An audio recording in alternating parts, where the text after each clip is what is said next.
Hallelujah. Praise the Lord. Feel free to join us, stand and sing. We're just going to sing a few songs just to set the atmosphere. Amen. Jesus in this house. Amen. There is freedom. Amen. Freedom to dance, freedom to sing, freedom to shout and praise the King of Kings. Amen. So we haven't started our program yet, but feel free to join with us in singing songs to the King of Kings. Amen.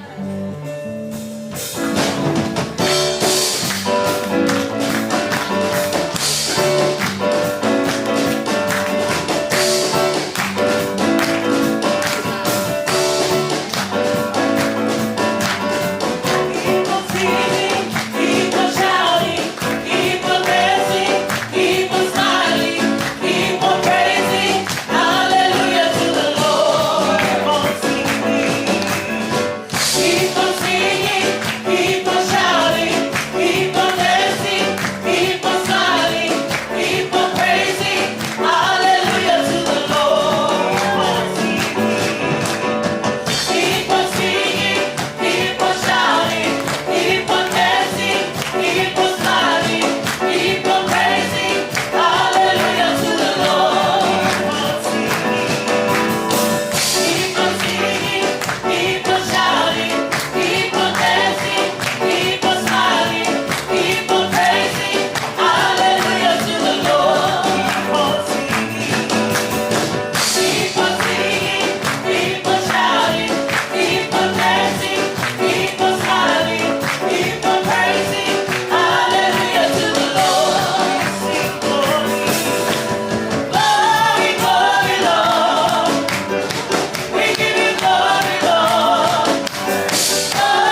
Keep our focus on our Lord Jesus. Let's pray.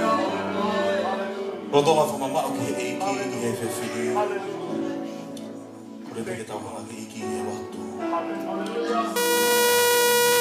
Father, we are so thankful as we come to this moment.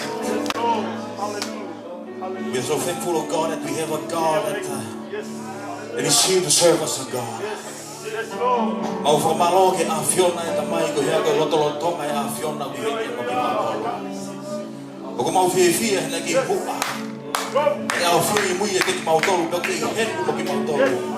I e whainga maari e ko ni e tamai. O ko i jenis mana muka kala mau hunga mo e whakawhetai mo e whiwhia e tua. Ko hea ko e langi pe o mawhai. Ko le mau hiwa e tua ko tau pepe mo e afiona. Io iki o tau pe ia pe mo ko tua ia pe mo langi to. Lau mari ma oni. Tau ta ka u pe mo afio. To ke tau fea pe mo ko pe he kamata anga o wa di ko no fa osinga. Ke hio to ta pe ho langi he pe ko to pe. Pai si su ko mau fa mo oi. Tau le ko to a. Kore ke mo la pa to ko na fa.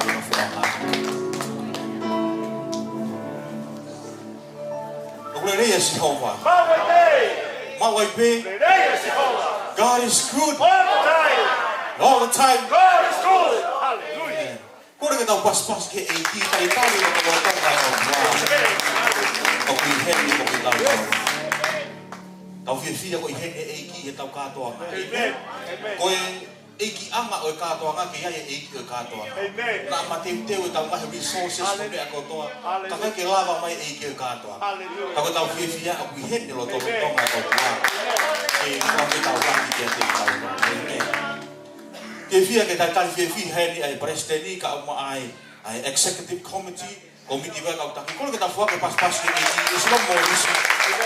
Kako komiti kau taki ko hia ko e whetutu e portalama. Kau ke viso ne whakaluku fua ko no langa Siasi Australia. Kai ngata I foku tau heni pe kau whaiwhikau e muna I heni he whiawhini. Atu ke whakamalo lo taho ma ia kia tiki motolo ko hako e tuku e taimi ka maulava mai. O hanga he viso ne o hai ki tau tolo. Alu ke e tau tokanga, alu ke e tau paanga, alu ke e tau hivi mo e tau whilau lau. Ko hako e langa e pure anga e otua. Ko whakawhiawhia pa mo e whakawhia maari e lau e same. Ai fio hia kai nga I he Fe'ofa'aki. Amen. Kau whaiwhi kau kotoa pehene kai te ulawe I ho mauhingoa kai ki tola hingoa na toha taha. Kore peke mau lava kau toha ki olunga. Kau whaiwhi kau kotoa pehene ke tuko taim ke lava mai koe poupou. Kore ke tau whak e pas ki eiki. Kau tani whiwhia. Kau whaiwhi kau kotoa pehene. I te reka whintore mo tataki whoke mo ngai nofo anga. Amen. Ko tuipok tau hak ma teu ke rotolotonga ko ia e opa. Amen. Oe pe ngahi teu a muiangi ke ho tau mate rie ka mua mai e mea whakalau. Ko tui pio ke hao ki o si whao I ho ai anga mea. Māua e pepa pe moe peni. I ki tohe ngahi. Mo ori mea pe mihe wholofola ko ia e. We need to increase our spiritual capacity in order for us to get more of God. O moe loko mea ko ke tau mauaha mea mihe otua. E kono hinga si peki ai anga mea ia ko te mau. Mau le le malanga ka ke lava ia hau ki loto ki ho ai anga mea. Kere ta mea e whai kui api, ta hook he potu early lo whau ia ta ai anga mea. Go to your secret place and increase and enlarge your spiritual capacity from there. Pako hau ko ki sa yone, te ke hau ko whao ka hato ngai mea ko te ka tapo e kia o tua. I ke whokia tu moia. Toko ni he tau whanonga I taimi ki itani ki tau mui ko ia. Oku whai koe ki eiki. Whamalo ki kau tā mea. Ko ia koe. Toko ni ko ia oe whiawhini. I kai ke tau te whakalolo. Te tau hoko tai peke tau Siasi Hu'ufi. Whiawhia koe toko taha koe ni hoko piko tā puaki. Whetu kona ulawe e toko taha koe ni. Nai la whaalama ma pepe me haapai ke konferensi ki tonga ki. Konferensi ka he o G World tonga. Pea nai hoko pito koe tā puaki ai whahinga nau na foto mo ya ke kau hapai ni ko mama wa te whaiwhikau na ni tataki mai ki nau tolu. Ko e whetu e na plawe ia toko ua ko ni. Hoka puto ko tāpua e kainga. Ko e mea ua wharere ko tau Siasi, ko e wisdom pe mo e whaia. Ko e tau Siasi pe te kosifo ko e Siasi u vela. Ka ku whaavela ia pe a vela he ngahi mea ke he ke. Ka whi mau wisdom ke tānaki ke whaia ke tau vela he mea toko. Ko e ngahi takai nuk mau inga ke omi ke Siasi o tua. Lava tu e toko taha ko ni o te extend e ako kamata pe me SBBC ko e pe me Fiji. Mau e whainga maria ke ne lava ke APTS a goia I Filipaini hoko atoa e ako. O ku tau whi mao e ako. Tāna ko tau whaaki. Tau whi mao e ako tohi tāpu. Ngahi mea ako ke ngā wea ke viso ni. O ku hako ia pe me he wholofola goia. Ai o toa. Poko tue poko tāpuaki ke te mo pepa mo hau peni. Hiki. Tau lava ki goia ki he tau Siasi Hu'ufi. Kore peke tau pas ki eiki. Tanya le ia ki tasoni. E awa ki he.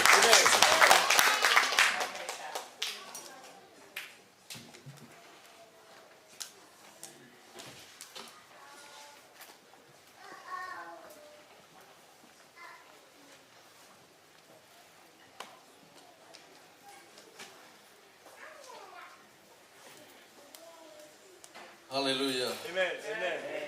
Mau museu mai fatunga pepa ko nipe oso. Praise the Lord. Amen. Pange kau ngā kau whataha mai taki ki te Talitali to taho to te wafa lelei, wafa ikuna, wafa tapuaki, na ko wafa eki ko sisu kalaisi pe a whiawhia, mao I whainga maalie ko ni tāngi ai tangatai Palestini ke hau o wahe pe mi he wholofola e tua, pea ku hoko mau pe koe tapuaki pe mo e whakakoloa, ai taimi o ku tau hau ai ki tau te wahe aki, ke tau Fe'ofa'aki, pe mo kai pe mi he wholofola e o tua. Kai te ha mea te manako ai, kako yako pe wholofola e o tua. Whamalolahi e pia ate whaapa ki he si ngai tunga mātua, ki he si ngai whawhangai whae, tau ka whai whekau, pe mo ngahi hoa, tala hou pe mo i whine mui, au sia e tau whanau. Ko e pōni, ka taki pe teo ki whie pālangi e pōni, teo ki lea ati e rea whapapālangi. Ko hinga pe ko e setting kon kou tau iai, pe mo e tūnga tau iai. Amen. Amen. Okay, tonight I'm going to share the word of God in English and my wife will interpret it for us. He fia fili te o wahe ka te moto me whawhora e toa ia whapālangi. Pea koe ki piskoa koe ni Fe'ofa'aki e tau tolu e So, as you know, my name is Peter Soni, Fakafeiloaki. Mo ina no katoa pe ko kingoa ko Pitasoni Fakafeiloaki. And this is my beautiful wife, Lavinia. Amen. Ko e hoa e ni ko Lavinia. Amen. Praise the Lord. Amen. So, just I give you a nutshell about our life. Te o mai pe ai ki pui tua Fe'ofa'aki mo mamo ui. We got married this week, Te pe he pe na mamari he weekendi. and the other week we end the Bible school. Pea he wiki hono hoko na hoka toa e mo ui ki he apia ko tohi tapu. And our journey through education is still going. Pea ko e ma whanonga ko e whenga ko tohi tapu o ku kei hoko pe ia. It's not just to make a name for ourselves. O ki kai ko hinga ia ko ia ke o mai ha whahinga langi pe ko whahinga ingoa ka te ki maua. But there is a passion and a fire that is burned within me Amen. Hallelujah. to study and learn the Word of God. Kau gai e whahinga vela mo e vela i o kuloto ke vini taki ke wako e wholofola e otua. Remember when Jesus walked with two, or maybe we can say two of the disciples in the road to Emmaus. Te tau mana tu i e taimina e whanonga ia sisu mo e amoti saipale ko ia e ua i halao e measi. When Jesus started to open the scriptures to them, I e taimina hanga sisu ke ne hanga o whakaapa o na tala noa Fe'ofa'aki mo e tohi tapu. the Bible says that their heart was burned. Tala mai e wholofola na e vela ho na roto. Hallelujah. Amen. Hallelujah. Amen. I hope you come with a tender heart O ko whakaamo peo ke unu mai mo ha loto vai langa vai mo and oni. open heart, Ha loto o ku whakaata. Amen. not to receive from the man, I Amen. kai ke ma'u mi ha tangata. but you bypass the man Ka te tau alu ki tau toro laka i e and you tangata. focus on Jesus, Te tau tuku e tau mo a ki sisu. and you nourish yourself from the Word of God. Te ko pau te rahi ho mo ui me wholofola e o tua. So tonight I'm going to speak to us from this topic, the power of vision. Ko e whiawhiri te ulawe ke ka venga mahu inga ko e malohi o visoni. Because I know vision is very crucial and vitally important for the church. He mo tui ko e visone o ku mahu inga ki he siasi. Hallelujah. Hallelujah. Vision is powerful. Ko visone o ku malohi e te Vision siasi. give life. Ko visone o ku ni omi e mo ui. Praise God. Amen. So tonight we're going to define what is vision. I e poni te tau ako ko e ha e visone. Where can we get vision from? Te tau ma'u e visone How pe se. and why do we need vision? Ko e hane o tau fia ma'u e visone. Who is the one that's supposed to receive the vision? Ko hai e toko taha to tonu ke ne And ma'u e who visone. is the author and the giver of the vision? Ko hai e toko taha ko ne kamata i pe te ne whaki a visone. Praise God. Whawhita. In the scriptures, I he wholofola. the inspired scriptures of God was written to free people. Ko e wholofola e o tua ko whakamanawa ina e whaki a ke kakai e toko tonu. The first one is Israel. Ko e kakai unuaki ko kakai The Isileli. second one is the world. Ko e kakai hondoa ko kakai o And the third one is the church. Pe ko e kakai hono toru ko siasi ko ko moa. So the Israelite was known as the son of God. Ko e kakai Isileli na iloa ki na toru ko whanau ai o tua. Or they are the chosen people of God. Ko e kakai na toku o si fili e o tua. The Bible says in the Old Testament that they are the wine.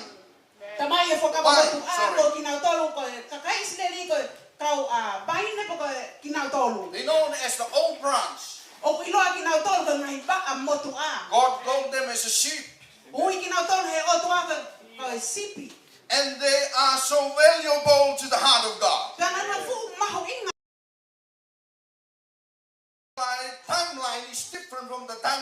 the church. Ka koe timeline po koe a taimi a ka kai Israeli o ku kehe ia me taimi o The siasi. world timeline is different from the timeline of Israel and the church. Koe taimi o mamani o ku kehe ia me taimi o siasi me taimi o Israeli. So when we talk about the world, Taimi o tau tanga noa ki mamani. we talk about the pagan people. People, they don't know God. Ko tau tanga noa tau tau ke kakai a ta e tui o tua. They don't want to believe in God. O ikai ke nau fia ma una They toke nau totally tui. reject God. O ku nau hanga o li aki ai o tua. They are the reprobator or the rejectors of God. Koe kakai eni o ku nau si aki, matu aki ai o tua. And when we talk about God, they hate it.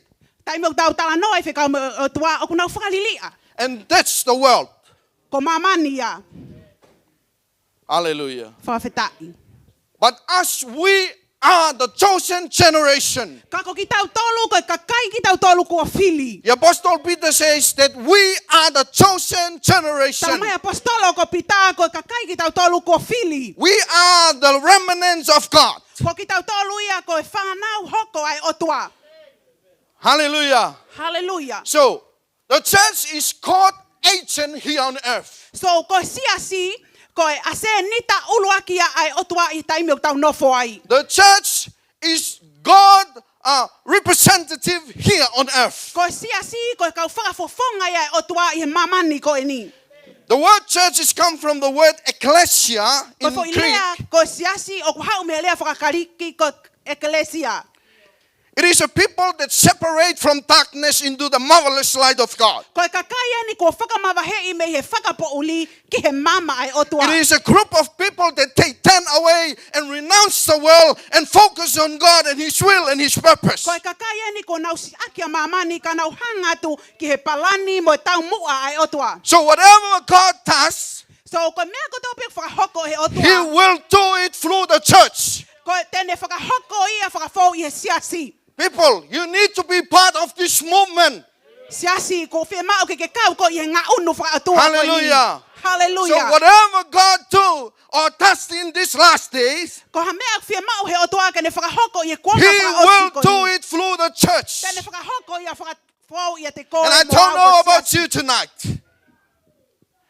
Hallelujah. The church is not an organization. Ko siasi o kukai ko hakau taha pe The ia. church is not a building. O kukai ko fufale. The church is a living organism. Ko siasi ko mea maui po ko toko taha maui. The church is the dwelling place of the presence of God. Ko siasi ko feitu ia ku nofo ai lotolotonga ai otua. Hallelujah. Hallelujah.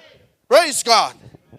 So like what I says, whatever God do here on earth, Ka wea ha mea whia mau he otua ke ne whai ke mamani ko ni. He will do it through you and through me. Tene whakahoko ia whakafou ia te koe pia mo au. Praise God. Hallelujah. So be part of the church. O kumahau inga ke takau ki ha siasi. You and me, we are the church. Ko koe pia mo au ko siasi ki Hello? taua. You can only honor what you value. Te ke whakalanglangi i pia mea ku ke mahu inga iai. Because you can only value what you honor. He te ke mahu hanga pe o mahu whakamahu inga. And I don't know how much do you honor God tonight. I kai te uila upo wanga whewhe ho hanga whakalangilangi i But ai I, for otua. one, I'm standing here. Ka ko i heni he whiawhi ko I ni. know that I am God agent here on earth. O ko ilo ko toko taha tala whekau au ai I know otua i that I mamani ko am ni. Christ incarnate here on earth. Pea ko au ko hoko au ko toko taha ia kalaisi. So when we speak, Taimi o ku ta lea ai. when we profess, Taimi o ku ta there is lea ai. authorities and there is power O ku iai ai malohi. to Te mai mawhai. destroy everything that the devil has bring into our Ke tau life. hanga whakaauha ngai mea ko tau peo hangai o tua ke ne he tevolo ke ne whakaauha ke ta mo'ui. Hallelujah.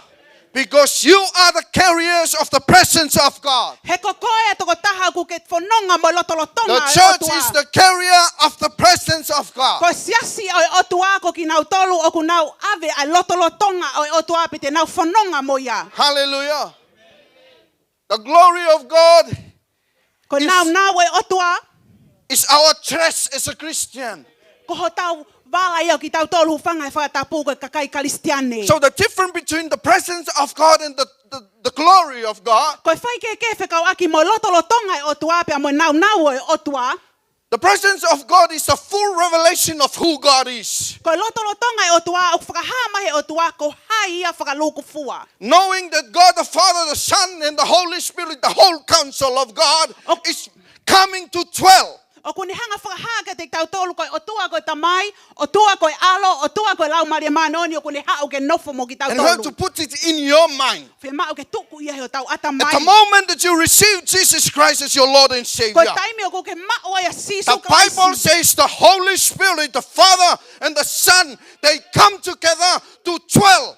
Tamai koe tolu tahai o tua nau hao ke nofo ia te koe. And when they come, they are not just come to visit you. Taimi o nau hao e koe ke nau hao pe koe ahi. Church, you must know you are the carrier of the power of God. Siasi o whi mao ke ilo ko koe a ku ke You alu are me the carriers of the presence of Ku God. ke alu mo lotolotonga e o tua. So you must rise up to the standard. O whi mao ia ke tamahiki ka te tuunga nge taha. Praise God. Hallelujah. We are the one that God entrusted His vision and His mission Ko here ki on earth. taua ia kakai o hanga e o tua o mai kia te taua e re visone ki he mamani ko e ni. Praise God. Whawheta. Hallelujah. Let me introduce you one of the name of God that doesn't know by many. Te ulawe ka te tautolo ai huawhai o tua kai wha ilo ia wha inga tangata. But before I give you the name of God, Ki moa pe au atu ka te motola ai huawhai o tua. God Himself, there is an attribute He can share it with human. O kuia e whahinga ulunganga e o tua malawa ke ne wahe wahe me whahinga o tangata. And it's known as communicable attribute. O ku iloa e ni ko communicable attribute po ko ulunganga e o tua o ku ne wahe wahe mo tangata. Praise God. He give you love. O ku ne o mika te koe ai ofa. He give you O forgiveness, ku ne o mika te koe ai whakamore more. holiness, purity, O mika te koe ai loto maa mo yanga maa. just. Whai whakamau to tonu. Hallelujah.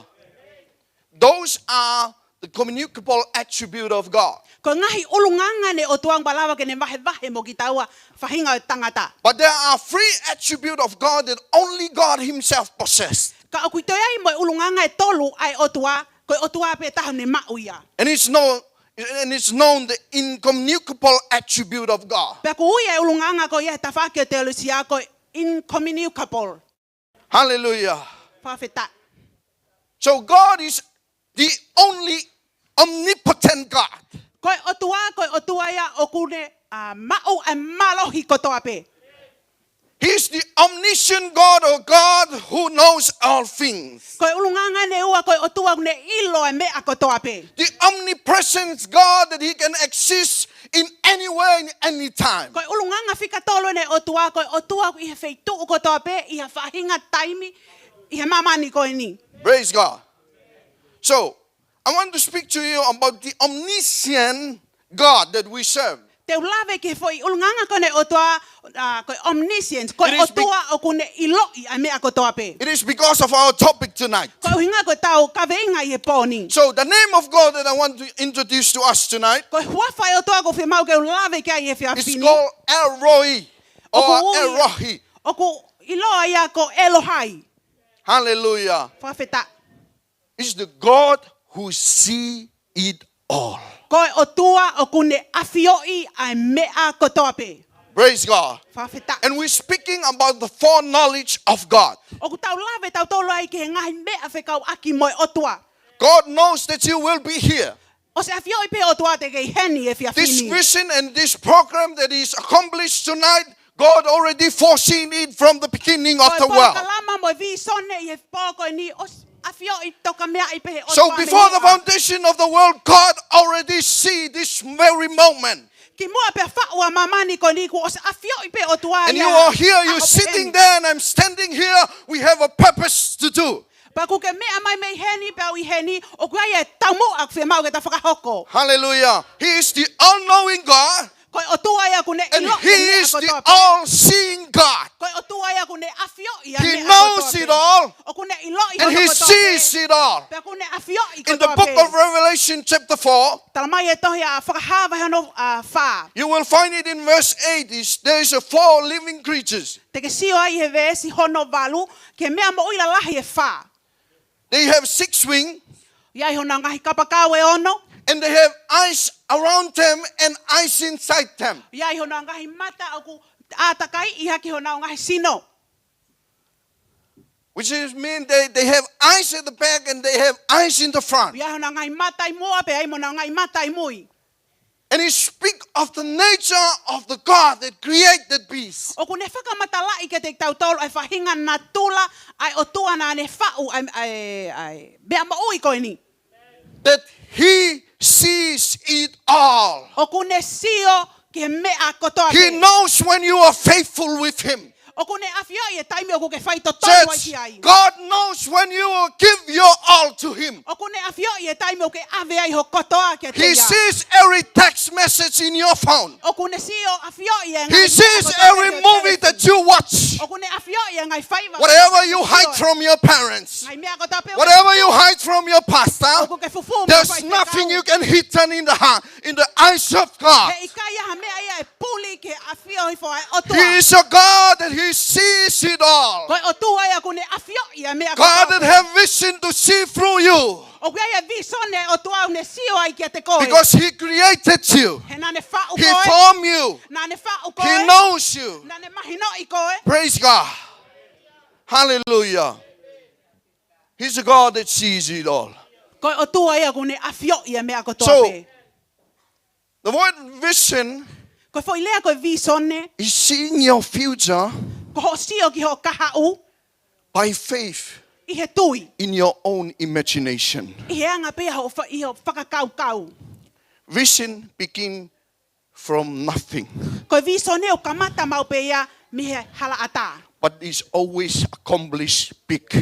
Ka oku malava ke whakahoko pe a usia ha mea ku lahi me ia. When we talk about vision, we're talking about imagination. Ko ta lea pe whakaaki mo visone o ta tala noa whakauaki mo anga e ta whakakau-kau. It is a seed that God planted in your brain. Koe tingai a kau ia hanga e o tua omi ke tō i o whakakau-kau. It is how you see yourself now. E anga ho sio ka te koe e tainimi. It's going to be how you become in the future. Koe mea pe ia te ke hoko I he If you kahau. see yourself a failure, Te ke sio ka te koe ko toko taha you koe o become a kai te failure. malava. Your Hey, children kai te will malava. become a failure. E hoko ho whanau And ko te malava. nobody will rise up to the standard that God has called them to O ku do. fie mao ke ta aluki o lunga ke mea ku hui ki tau he otua ki ai. It is important for you to see yourself with the eyes and the lens of the Holy Spirit. O ku mahu inga ke sio ke te koe I he mata sio ata pe koe sio e lau mari e mauri o ni. Because how you see yourself is very important to God. He koe anga ho sio ke te koe o ku mahu inga whau ia ke otua. Hallelujah. If you see yourself, you will get the doctor, you will get it. Ka pau ke sio ke te koe mau ho to ke ta te ke mau ia. You cannot be a doctor and sleeping at home. He kai te ke hoko ka to ke ta ka pau ke mohe. You cannot be a chef if you just eat only without cooking. He kai te ke hoko to ko ta kuki lelei ka pau ke kai peta e ala ke se puni o kuki. Vision is start from imagination, but you need to implement it. Koe visone ku kamata ia me ta whakakau You kau. need to work it out. O ku fie mau I ke ta ngā The wei. Bible says Ta mai he fola. that God created everything out of nothing. Na e hanga e o tua whau e mea kotoa pe me ha me na I kai aha me aia. It was all beginning in the mind of God. Na e kamata kotoa pe ia whakakau So when God sees everything, e taime o sio ai o tua ke mea kotoa pe. He sees nothing. Sio ia koe ki ha mea. It's only God can sees everything and sees nothing. Koe o tua pe o sio ki ha mea. Because everything exists. Koe mea kotoa pe o hau ke. He created it from nothing. Na ane whau e ia me ha kai ke ne whau maha mea na ne whau pe o tua I ne fola. You start to create your own future in your mind.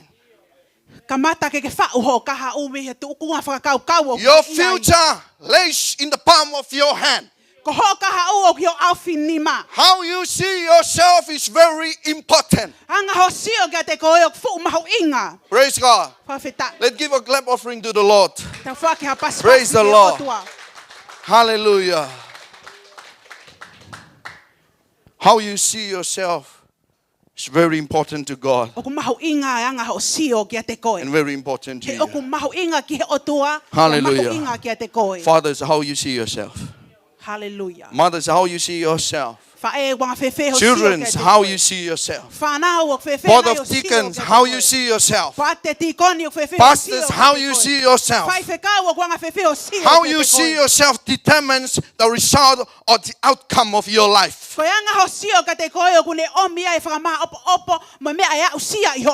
Praise God. Vision begins from nothing.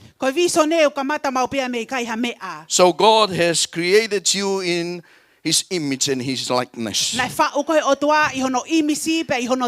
It is funny thing because the word imagination, the root word is image.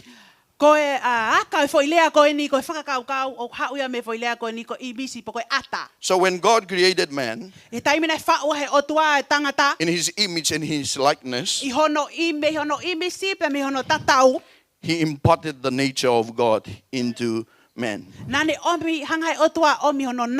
book of Psalm told us that the man was made a little lower than the angel. The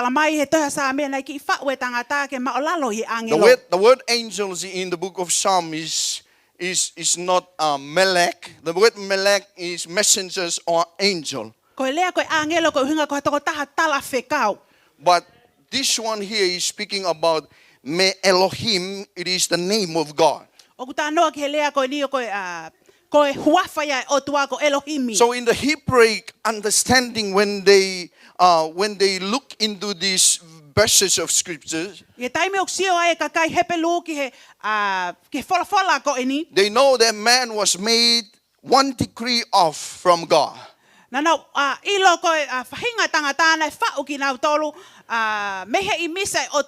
So many theologians and scholars, they cannot talk about this. It is because in this verse where some of the heresy derived from. Some churches and denominations, they think that they are gods. Small g. They have our God. And they consider themselves as a small God. But there is only one God. Hallelujah. Hallelujah. The Lord told Moses in Deuteronomy 6:4. And He says, "Hear, O Israel, the Lord our God is one. There's no other God like our God. There's no one in the right and there's no one in the left. There's only one true God." Hallelujah. Maybe you tell me tonight, "Oh, I'm going to evolve and become a God." Hallelujah. Let's see where you will end up. Praise God. Everything begins in the mind of God. The reference points for vision is the word image. Praise God. Hallelujah. We serve a God that He is a visionary God. Praise God. Praise God. Before God created anything else, He created the environment first. And before God created anything, He will first created the environment.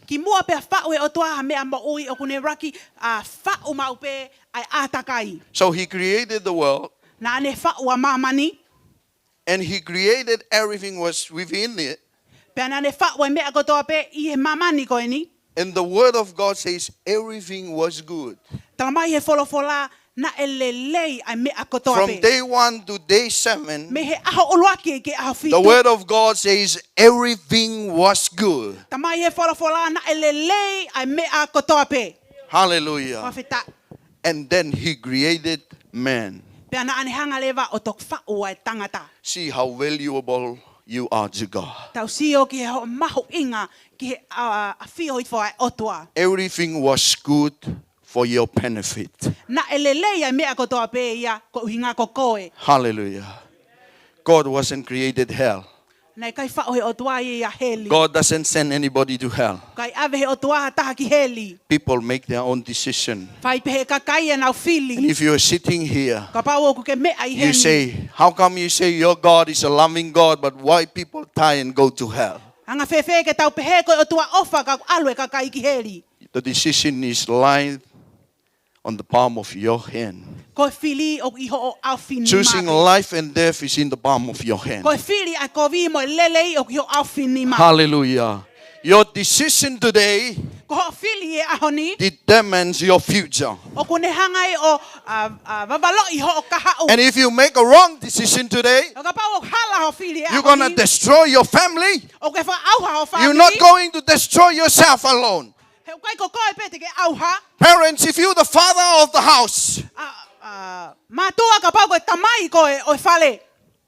know that you are the most influencing persons in the family. Mana tui ko koe a toko taha ku ke wesia lelei ai nofo ho whamiri. Everything you do, Mea ko tapeo ke whakahoko. your family, they will look to you and they will do what you do. Tēnau sio ka te koe o mui mui e mea o ke They will whakahoko. duplicate what you do. Tēnau whai pe o whakatatau ke mea o ke whakahoko. Hallelujah. So decision making is very crucial. Ko e whiri o ku ta whai o ku fu mahu inga. Hallelujah. I urge you, church, be careful of your decision make. Siasi to e tokanga nge ke ho whiri. Maybe you say, oh, it's very painful. Maha te ke pehe mai o fu mamahi. You don't know the shoes that I'm wearing. Kai te ke ilo koe ia whai whekau e su You have no idea what I'm going through. Kai te ke ilo koe whai whekau e mea ko fou ai. But let me tell you, how you see yourself today Tuku ke whahoka te koe ko determines sio ke te who koe. you will become in the future. O kune omi ko hai ko i e kahau. Hallelujah. So, before everything began in the world, Ki mua pia ka mata mea ko tape i he mamani koe ni.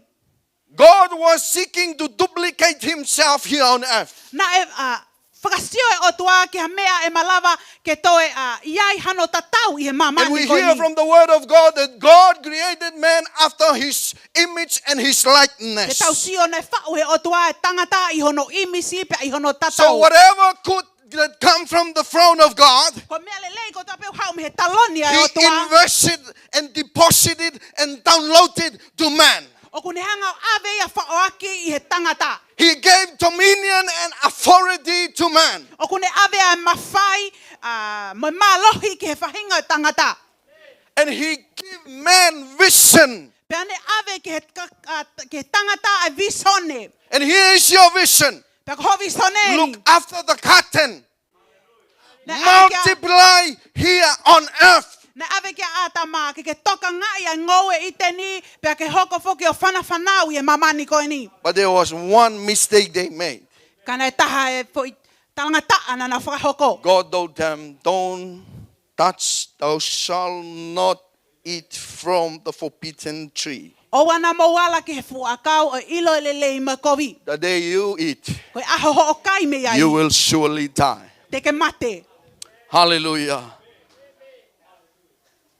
But God is not a man.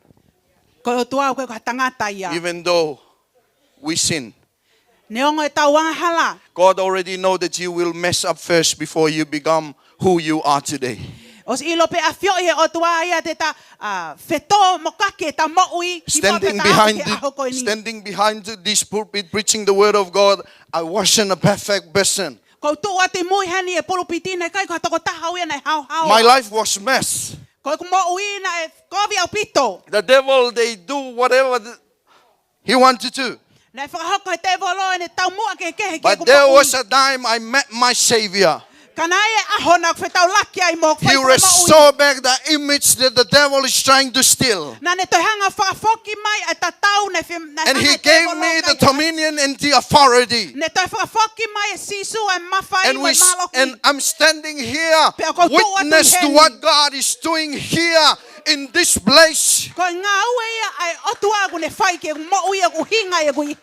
We are here today is because of the vision that gave birth by this pastor that is sitting here.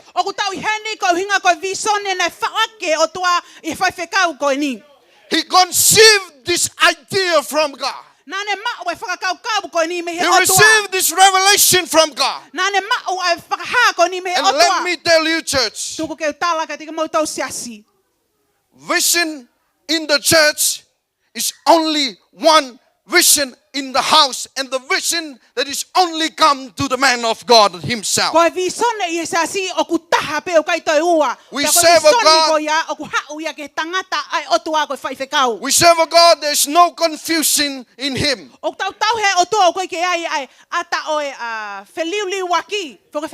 Even though you come today, you have your own vision.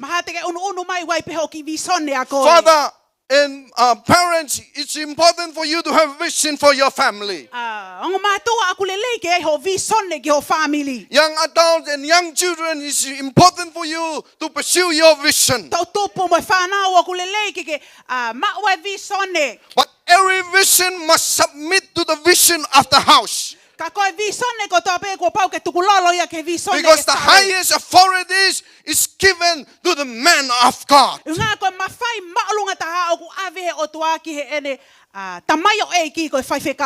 Vision received from the very throne of God himself.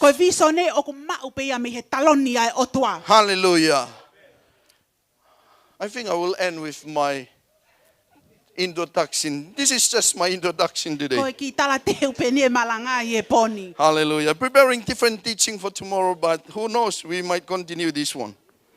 Hallelujah. I'm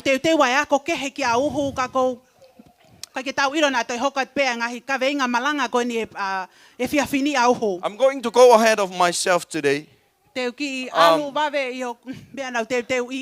Ask the person in the monitor room, can you skip forward again? Go.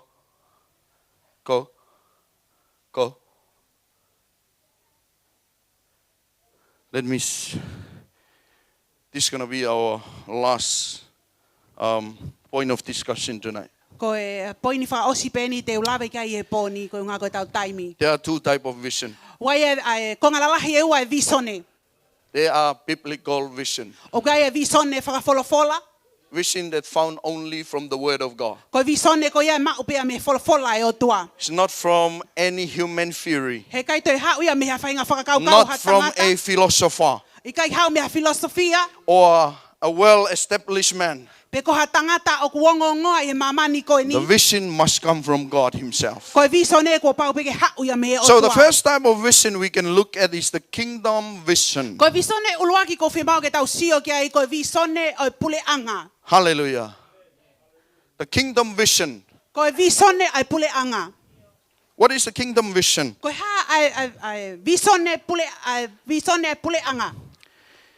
Kingdom vision has to do with our faith.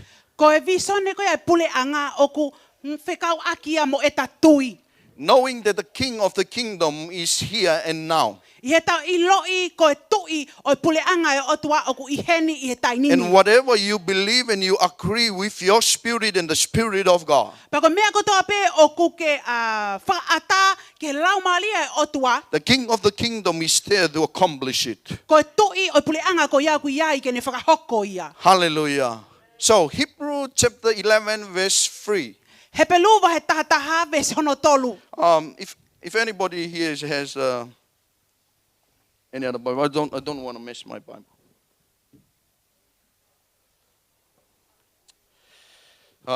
Hebrew chapter 11 verse 3. If you have an English Bible or Tongan Bible, you can voice it out. Yeah. Yeah.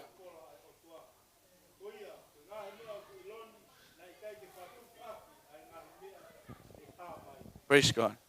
So 2 Corinthians chapter 5 verse 7. Hua Korinto vahe nima ves hono fitu. If you have your Bible with you, Ka paugi hena ho folofola. 2 Corinthians chapter 5 verse 7. Vahe nima vesi fitu. For we walk by faith, not by sight. Eva ihe tui ka Last mamata. scriptures, then I explain it to us.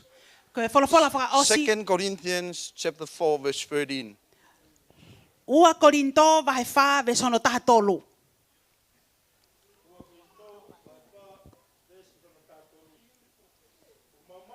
Marie koia o tui. O hange koia ko tohi na kutui. Ka koia ko ure ai. O ku mau tui fok. Ka koia o ku mau ure ai. The Apostle Paul says here, for we receive from the Lord the spirit of faith. O lavene apostolo ko Paula ku tau mau me o tua lau mari o tui. Hallelujah. God is the one who gives faith also. Ko o tua ko ia ku ne foaki mai e The tui. spirit of faith. Ko lau mali e o tui. And if God is the one who gives it, Ko pau ko o tua ku ne foaki ia. faith is the starting point of supernatural. Ko e tui ko e kamataanga ia ke tau whakahoko Faith itself is the beginning of miracle. Ko e tui ko kamataanga ia e mana. Because faith is eternal. Ko uhinga ko e tui ko mea ia ku taingata. Only faith you can reach up to the throne of God and pull out what you want. Ko e tui pe te ke aoi ke talone o tua o mea mea. And that's why when we seek, we ask and we cry God to Ko God. tai mea ku ta lotu ai mo ta kumi ke o tua ku ta tangi ke o tua. When you lack of wisdom, you ask God.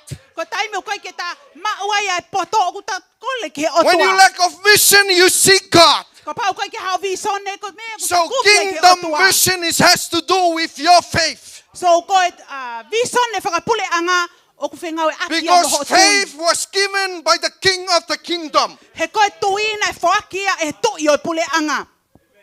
Faith is infinite, is eternal. Koe tui koe mea ia o ku taingata. Praise God. Tuloa. And he said, we are not walked by sight.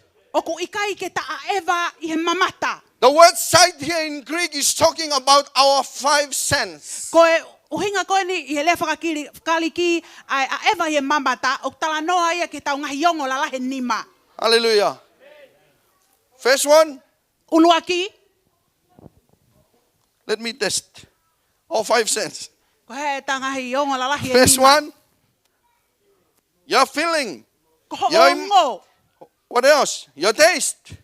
Ho ai ahi i ha mea. Come on, church. That's Mea o ke ala ki ai. See. Mea o ke sio ki ai. so the Apostle Paul says we are not walking according to our five senses. Talamai apostolo ko Paula koe ke ta a eva. Your five senses is natural. Ko ho And it's always subject to nature. Your faith is the only thing that is supernatural. Ko ho tui ko mea pe taha o ku. And that faith God deposit within you Pa ko tui ko ia ku fa o he o tua ia to te do koe. the impossible. Ke fa hoko e mea ku fa ingata. Nobody tell me you cannot do it. O ana ke talamai ke. If I can do it, you can do it as Ko well. malava po fe ma o ke malava. Hallelujah. Hallelujah. How you see yourself determine the outcome of your life. Ko anga ho sio ke te koe ku ne o mea ye. For we walk by faith He ku tau eva i tui. and not by our five senses. I kai i tanga yongo la lahe nima. Last vision. Visone whakaosi te ulave ki ai. The second one is prophetic vision. Ko e visone whakapalofisai. Prophetic vision doesn't have anything to do with your faith. Ko e visone whakapalofisai o kai ngā aue whakaoaki moho tui. You can faith it Te ke tui pe. and you will end up fake it. Te ke whakamahamahalo pe aia. Te ke whakaosinga pe o kei whakamahamahalo. Prophetic vision Ko e visone whakapalofisai. has a beginning O kai hono kamata. and has an end. Pe o kai hono ngata anga. It's given by God O omi e otua. and He predetermined it Pe kone o sanga pe a toka a fioi. for an exact time for that prophecy to happen. Ki he foi taimi to tonu pea ko os palofisai o tua ke hoko. So prophetic vision is always end when it's accomplished. Ko visone whakapalofisai o ku malava ke hoko ia I taimi o ku malava o ku osiai. But kingdom vision Ka koe visone whakapuleanga. live forever. O kai pege hano toi whakangatangata. Hallelujah. Hallelujah. When God can come back, when He will come back, Ia taimi e foki mai ai o tau eiki. the gospel says He will look for faith. Tamai fola tene whakasio ki he tui. Genuine faith. Ko e tui o ku mooni. Hallelujah. You either faith it or fake it. Te ke tui mooni pe te ke tui whakaloi. We don't need fake Christian. O kai ke tau fie mau e karistiane. We need genuine faith Christian. O tau fie mau e kakai o Hallelujah. mooni. Australia, we need a genuine faith Christian. O tau fie mau e kau karistiane o ku tui o ai o mooni. Live in the kingdom vision. Nofo I he visone whakapureanga. Hallelujah. Prophetic vision, let me give you an illustration so you will get the light of it. Tuku ke toi ki lawe pe ki he visone whakapalofisai. The Bible says in the book of Galatians chapter 4 verse 4. Talamai e tohi a kaletia vahe whaaves wha. In the fullness of time, God sent forth His Son. I he kano kato e taimina e hanga I o toa omi hono alo. The word fullness means a predetermined or a set time that God has already put in place. Koe foi lea koni koe kano kato o e taimi o ku uhinga ia koe foi taimi na o stoka afio I he o toa pea ko hau ke whakahoko ka kato ai mea na e visone ke And ai o even toa. though we go through things in life, Pea tatau ai peo ta fōu I ngai mea ke keho e mo'ui. even though a lot of mess in history, Neongo I he whakahistoria. the Bible says in Galatians chapter 4 verse 4, Tamai e tohi a kaletia vahe in the fullness of time, I he kano kato e taimi. God sent forth His Son, Hanga he o toa omi hono alo. born by a woman, Whanau ia e he whiwhine. born under the law, I he lao. live a sinless life, No fo I mauina I ka ia hanga hala. died and buried, and He was resurrected on the third day. Pekia pe te lio ia pe toi tuu ia hano tolu. So prophetic time, prophetic vision has to do with a predetermined time that God already set in place. So koe visone a whakapalofisai, koe whakahoko ia hanga I mea palofisai, na e osi toka a fio I pe o tua ke hoko No. I taimi koia. No hero or any mere human being can change it. Hei ka ia ha tangata ia pe ko ha toa tene lava Because ka God miliu. Himself was the one that put forth that vision. He koe otua koia na ne omi e visone Even koia. though it was professed by a prophet, Neongo na e hikitohi ane he but the kapalofita. word is a word of God. Ka koe whalafola ia e otua. Hallelujah. And that's the good thing about the word of God. Pe koe lele ia e whalafola e otua. Preachers, pastors here, when we come to the word of God, Ka whai whekau koe taimok tau hao e ke whalafola e you're not otua. coming to seek to create a message. O koe te ke hao koe ke toi whakatupu ha Remember, you are the messengers. Mana tui ko ki taua e tala whekau. The message is already there. Koe whalafola ko The os iai message pe is ia. already powerful in itself. Koe whalafola ko os malohi pe ia iai. You are the one that need power from above. Ko koe ia ke whia mau e malohi mehe otua. Jesus says, Tamai e sisu. and the Holy Spirit was upon me, Taimina e hoko and mai He lava e anointed maoni me oni. to preach and to teach and to set the captive free. Ke malanga I mo a ko I mo whakataua taina I e popula ko toa pe. Praise Ko God. whitai. Hallelujah. The word of God is already powerful in Ko e itself. whalafola e otua ko malohi pe ia iai. And that's why I'm proud and I will die for this gospel. Ko me aia ko pole pe te mate ke whalafola I e choose to otua. live my career and everything that I love, Na ufiri au ke tuku e mea ko just to follow this beautiful word of God. Ke mui e whalafola And e if there's otua. anything that I fall in love with, Ka hamea ko ofa lahi tahai. it's the word of Ko God. e whalafola e otua. And we must have the same attitude as a Christian. Pe aku fia mau ke ta mau e whahinga ulunganga We tatau. must value the word of God. Fia mau ke ta hanga whakamahuinga. Hallelujah. E otua. Vision is powerful. Ko visone ko mea ko malohi. Vision give life. Ko visone ko ne omi e maui. Vision give impulsion or empowerment. Koe visone kune omai ai malohi kia te taua. Praise God. Whawhetai. Hallelujah. I'm talking too much. Mahape ko fulahe kulea. Praise the Lord. I can go and on, but I have a brother here to say. Te uhi hoko at ka koe uhinga au kai o toko ua tene hoko te matiki tau tolu. Let me put it in an acronym or in a nutshell of what I said tonight. Kaya mea te omi ki ha ke whakanau ai mea ko wahe e pōko ni whakaluku fua. Vision is how you see yourself. Koe visone koe anga hau sio kia te koe. Pastors, vision is how you see your church. Kau whai whekau koe visone o kua koe anga hau sio ki ho siasi. The church can only go as far as the pastor vision. Ko siasi e whanonga loloa i au whakatatau ki he visone ai tangata ai otua. It's the same thing we apply to marriage life. Ko mea tatau o tahanga o mai ki he nofo mali. Man, your husbandhood can only go as far as your wife attitude. Ko e kai tangata e malawa peke nau whanonga loloa tipeni me whainga ulungaanga e kakai whewhine poko no waifi. Hallelujah. Praise the Lord. Whawheta. Let me see your hand. Do you love Lord, the Lord? Ke ofa nei ke o tua pe hiki honi mā ki o lunga. Hallelujah. We need to create our own future O fie mau ke ta whau haka hau. in our own imagination. I anga e ta whakakau. Because you are the very image of God. He ko koe ko imisi koe ai o tua. Hallelujah. Whawheta. May God bless you all. Ke whai tapu kina ki mautole o tua.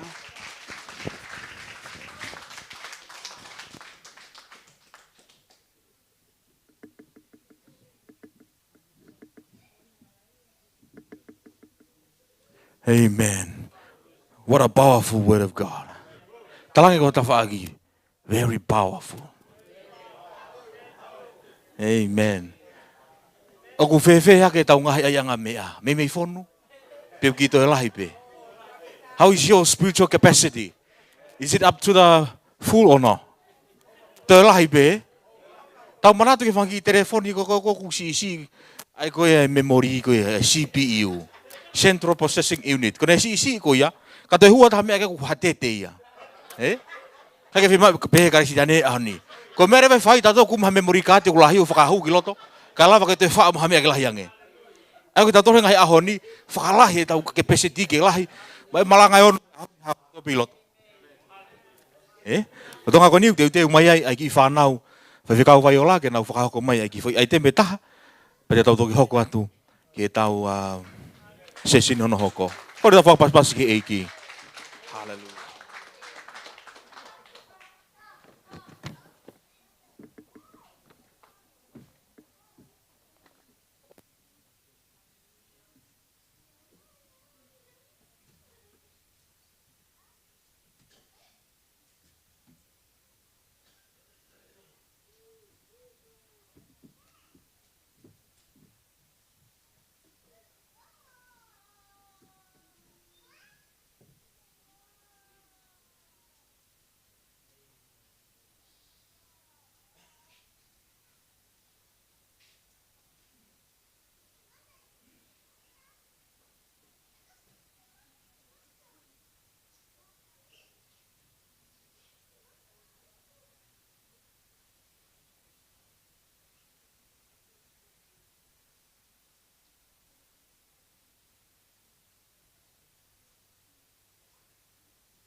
Ko e whamemoria te peo ki palparema wha teknikari ke tau me wha musika.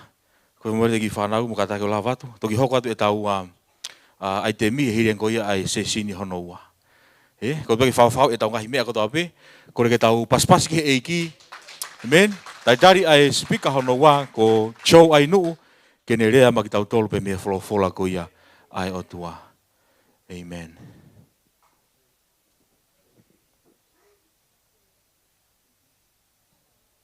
Amen. Ko te whakapasipasi ki eiki. Kataki ko sione longani. Kung ne lava mai ki. Hewa tai ke iki. Lere Jehova. Mau ai pe. Amen. Ko fa ka ke tau fe unga e pe he ako ta pa ki nei fa ko to ko wa. Ka te kore ke to ko wa te ke hoko te pe i la mari ta tau me la mari ta lango fua ke he mea fa he o tua he fa ko ni amen. Wa kore pe ke to ko wa ka wa pa da skalo ke hau ke translator te body. Wa fa pa pala he pito ke ka fo ngai fe ka ko ta pe na mea mo lo nu ko tau lo nga.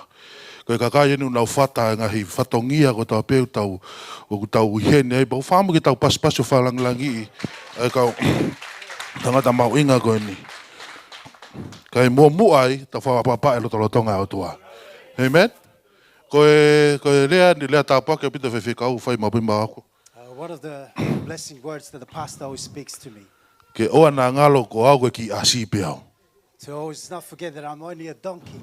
Ko to ta ko he kai o lunga ko to ta mau inga ya. And the person who's riding on me is the most important person. Tai mi lahi fo ki to fa ngalo ki ko tau tolu tau fa mea. There are many times we think that we are the ones who are doing the job. Ka ku ke tau ilo ta ko o tua ngau e te tau tolu fa ha ko We don't mea. even know that God's the one who's doing that work.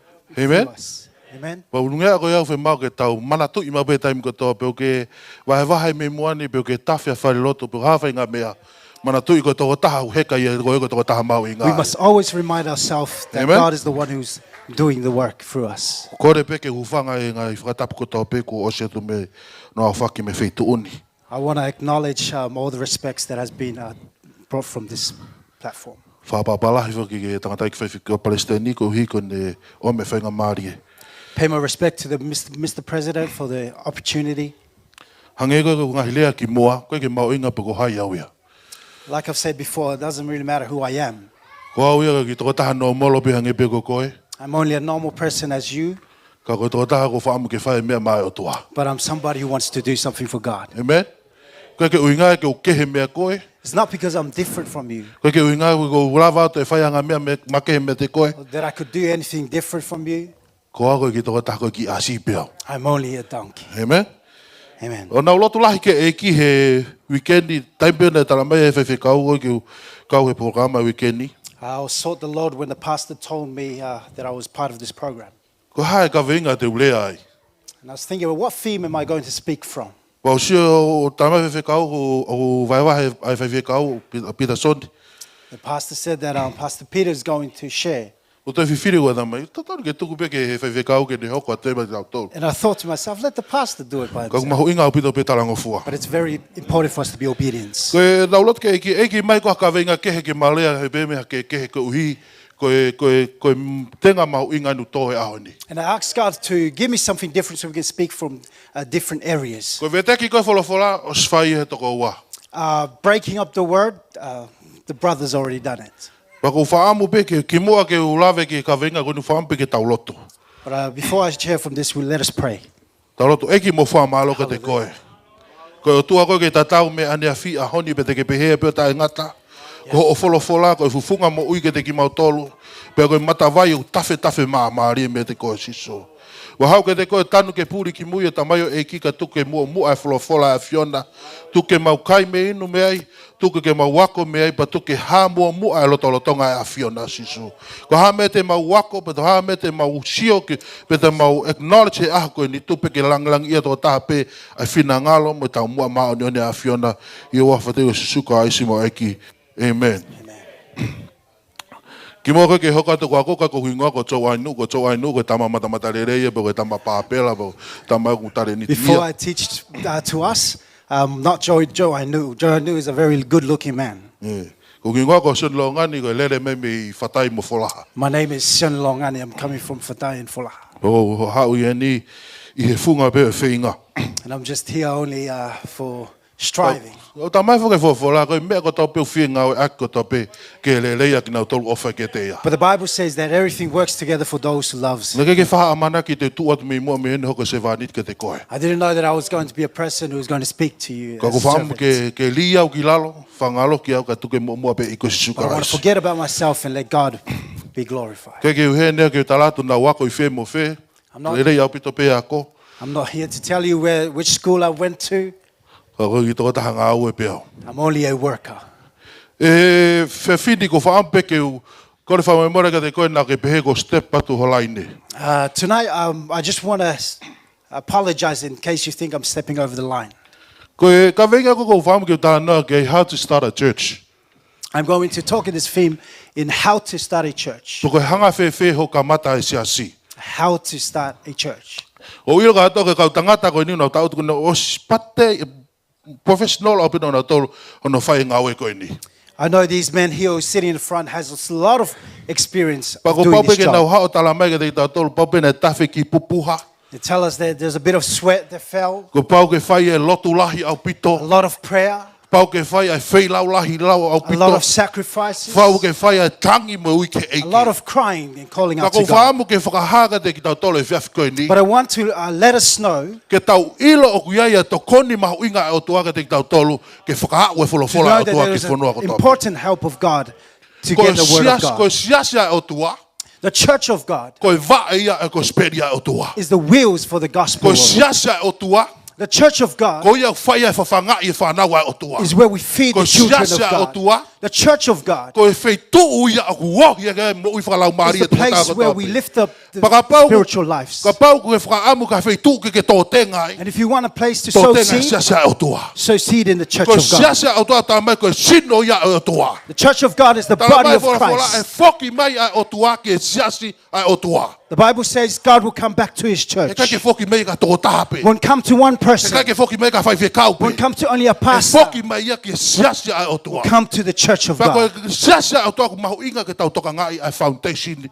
e siasi ai And o the church tua. of God is so important that we be Ko careful tau- of the foundation. Tau langa e whare o tua, e whare pe ka whainga whare ko pau ke tau mua mua ki e foundation. If we're building a house, we must always face the Ko foundation fe first. wheka ko e foundation ni, The solid the ko fe foundation wheka ka is, ngia alo e whare ki the o lunga. solid the house Ko will tonu be. ange whakawae, The greater the ko tonu ia alo e foundation, whare ki o the lunga. greater the house will Hanga me be. kau talat ko te koe mea koe Listen to ni. me, I will tell you this. Ko ile palo pare mau tau whainga tato ke tau langa ki o lunga ko ke tau whi mua mua ke whika ulanga. Problem is sometimes we try to go up, but not Taimi go down lahi to e the tau first mo one. ui, o ku omi he o tua a visone ki e whai whekau. Sometimes God gives the vision Ka to the koe ui ko pastor timi ko ku nau ngau e whai whekau. because the team that is working with the pastor, they are going in a different way. Ko tā mai fōwhora, ko timi ko o ku tū whakataha, ko wai ua ngā tahata mai sāme teo tau tolu. Psalm Ko 133. unity, ko ia tene hiki a sasa o tua. Unity is what's going to Ko lift up the unity o ku church of tawhi mea God, ia tā puake a o where the tua. blessings will flow Ka mau from. ke whakaamu ke ka mata ha And if siasi, you want to start a church, ka mata me foundation ia o tua. start from the foundation.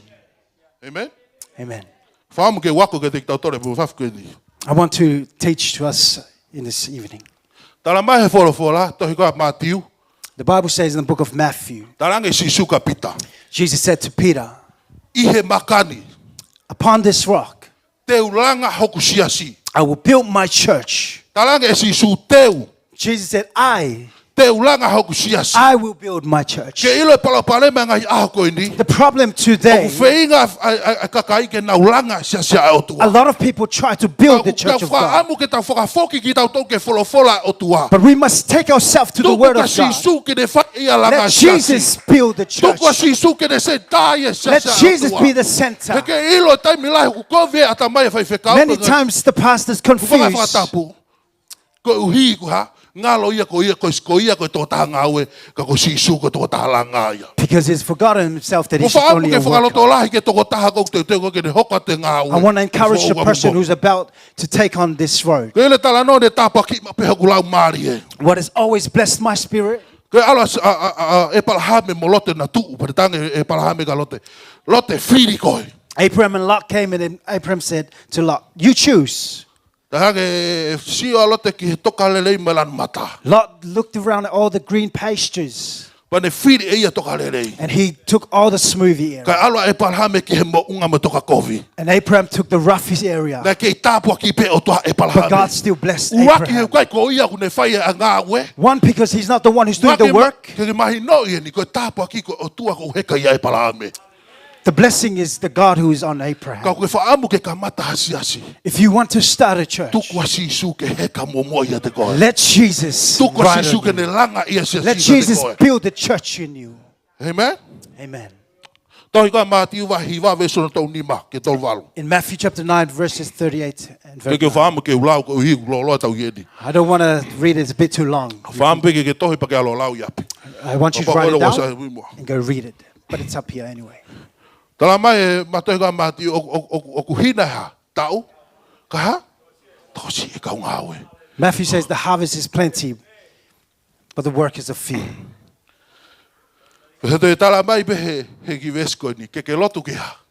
But he says that you need to pray to who? To the God of the harvest to give you the workers. I bring your attention. The first thing I want to teach you tonight. Pray and also recruit people. The church doesn't start and it goes straight up. It starts 1, 2, 3 people. The more you pray, Pastor, and you recruit people and you encourage them with your heart, you will run together with them. Make sure you know how to recruit.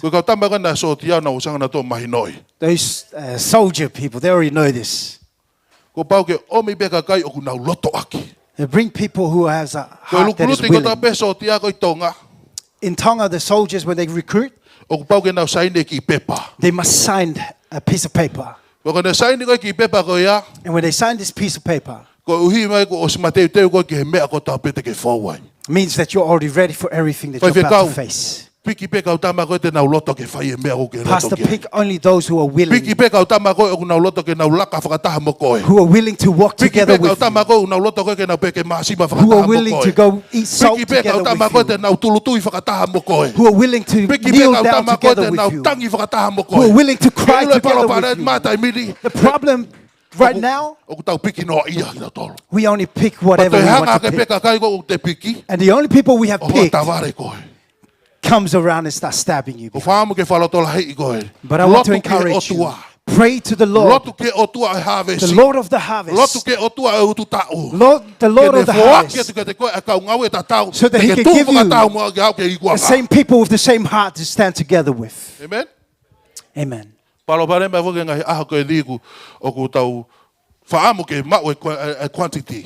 lot of us, we want the quantity. We want a lot of numbers. We want to be talked about the most church. But the most strongest church is a church in unity. Is a church in unity. The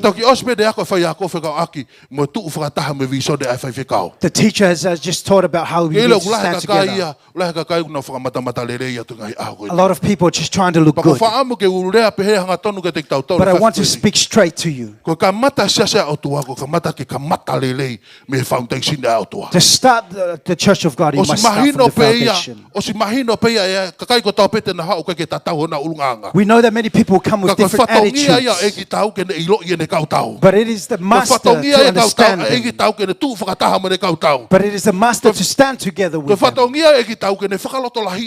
this leader needs to encourage them. Amen.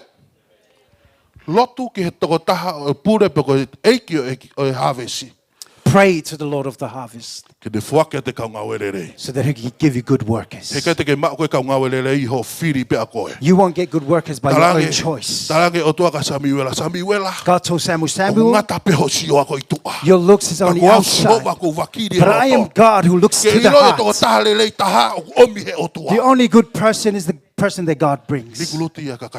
Recruit the right people. Amen. Amen. Praise the Lord. Let us continue on.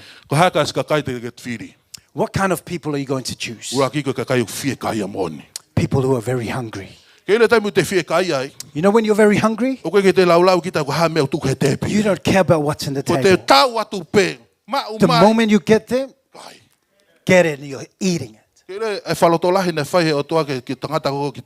The encouragement that God gave Gideon.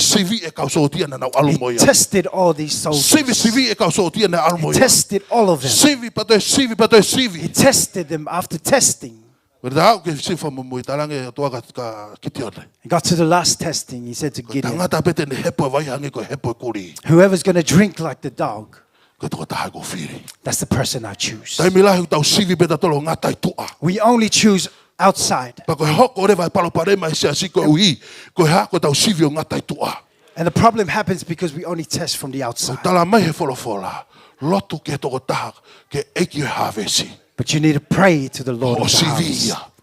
Ho You need to te test sia. him. That's your testing. Talangi ke eki ko fie ma o le le taha. Say, God, I want the Na best. ke ui au ke ngā ue ko ni. You have called me to Na this ke work. omi ke te ai visone ko You ni. have brought me this Ke vision. o mai e le le taha ka te au. Give me the best. Amen. Amen. Ta mai he folofola ko ke honge tangata o tuai. Say, God doesn't run Ke out of honge tangata o humans. tuai. Doesn't run out of workers. Ka pau ko toko taha ko whewhekau ke whakaamu ke e tupu e siasa o tua. Pastor, if you want the church of God to grow, Whiri toko taha ko whieka ia moni. choose somebody who is hungry. Hua kei. The second, Whiri toko taha whātau ki lalo opito. choose someone who is very humble. Amen. Amen. Whainga ta he ngahi aho koe ni. It's so hard these days. Heu ke whiri koe ka kai o ke siato peki tua ke ne hā mai. You choose people by the outward appearance. Oku ke he lea pa ke he lue. The word is different from their actions. Oku ke he lea pa ke he lue. The way they speak is different from the way they walk. Whamana toke koe whewhekau oku ke he lea pa ke he lue. I want to remind you, get different word and different walk. Tara mai whewhekau a mautolo. Our pastor told us. Whe mau e tangata ngā ua ne lava e tau whare. I want somebody who can touch the broom O ne kei lava pe me mea ko tu mai me mua whai e mea. and can also stand in front of the pulpit. Whiri e toko taha o ku hampolo au pito ne maui. Choose somebody who is very humble. Ko toko taha koe maui e lotolo tonga au tua. That person you only get in the presence of God. Amen? Amen. Whiri e toko taha ku hampolo moene. Choose somebody who is truly Kei humble. whekau, ko hape me te ki tala mai te whai au. Pastor, whatever you tell me, I will do it. Ko ha ko uhi ko ha. Ko Why? lotolo tonga au tua, ko sisu kalais. Because it is the presence of God. Kai ko tangata. Not because of the sisu man, kalais. because of Jesus Christ. Amen? Amen. Ua ke, tolu ke. Thirdly, Toko taha ku, smart. somebody who is poto. Tai mene o moone e lau e toko ua. Ule lei au pute ako. Like what the brother said, it's very important for us to go to school. Wai ki rea e Palestini koko mama o tu e assembly. One of the past president Ne lea ni whai ngofu apito ke mo ui me ke e kia kau wale. said a lot of dumb people can come. Whai ngofu apito ne mo i ke e ki. It's easy for them to be saved, Ka koe whai ngata ate nau tai mahino e loto siasa o tua. but it's very hard when they are not wise in the work of God. O ku whai ngata ake mo ui me toko taha poto. It's very hard for the person who is wise, Ka koe ne whai ngofu ate ni hao mahino e wholofola o tua. but it's easier for them to understand the word of God. Amen? Amen. Ko hala te peko tala ke toko taha ko o kai ke full smart. When you tell somebody who is not smart, Ke tara si suwa me, oh, iyo. you want to accept God? Yeah, straight away. Yes. Okay, that no peko problem. me ke whai iyo. Give them what to do, they do O it straight whengai ko away. ke mo whe mahino aki. But when you try to understand each other, Mo ne lau koe mo tawa wau koe vai hie hau mo whe like taula. the Hawaii man says, Ia wei. Whe maa pita kau poto whaka o tua e sase o tua. we need a lot of smart people in the Amen. work of God. O koe ko te hau koe ke lotu ko te whi hau pio whaka mawhana sea ta. You don't just come to warm up seats in the church. Osia.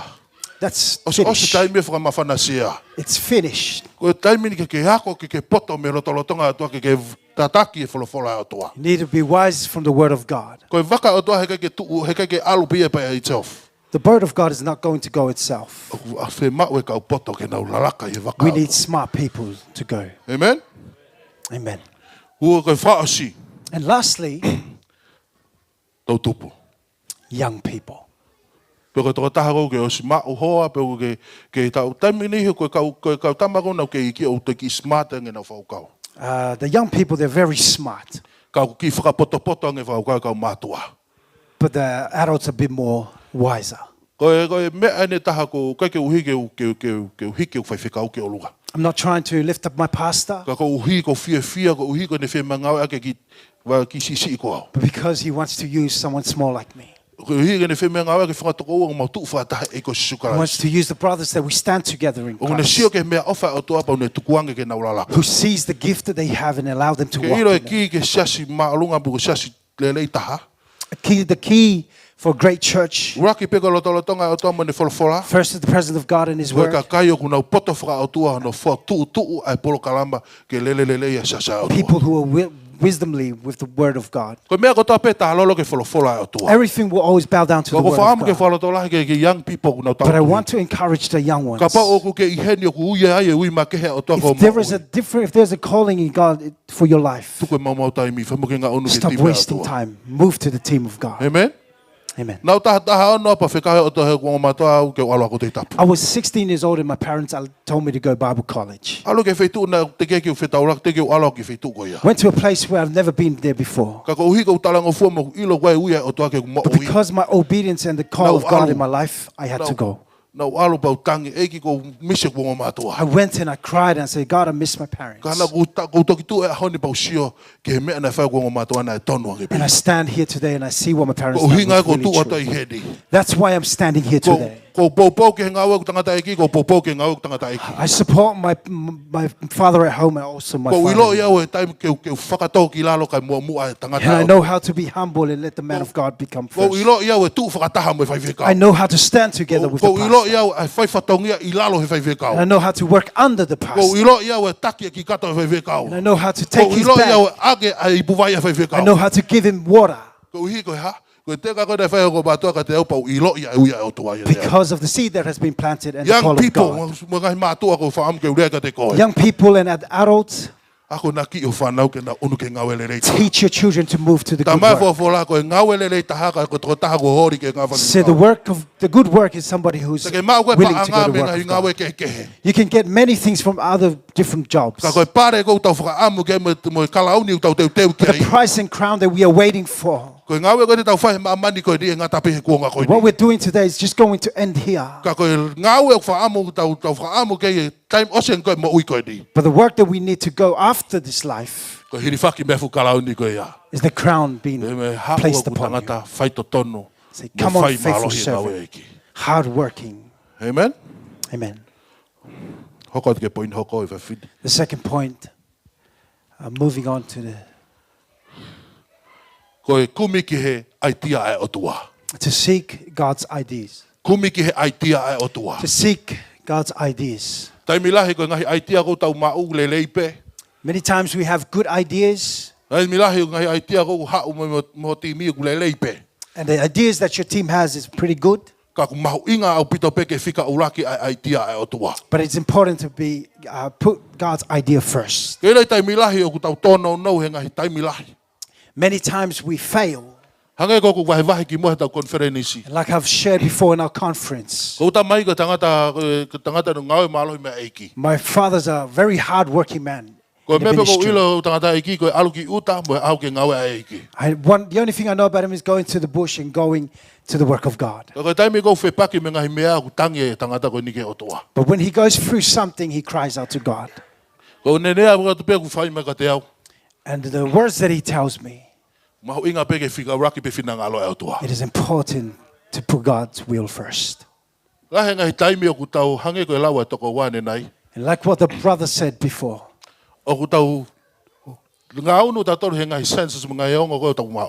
we go with the emotions and the senses that we have.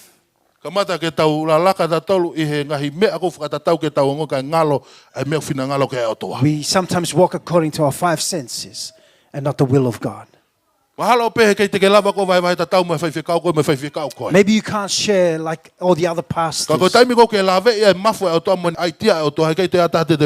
when you touch the heart of God, no one's going to share like that. A lot of pastors, they compare themselves to one another. I can't wear the shoes that Pastor Sololo has.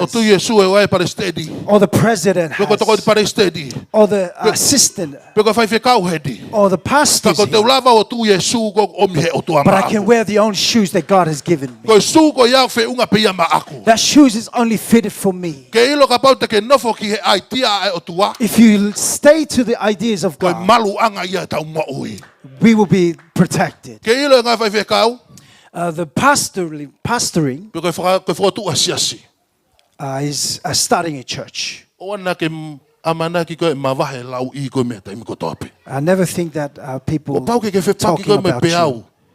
You're always going to face this. Pau peke ke whepaki koe me ngai whaingata ai mo ui. You're going to face the hardships of life. Pau ke whepaki koe mono whakahangai e mea ku ke whai. You're going to face criticism.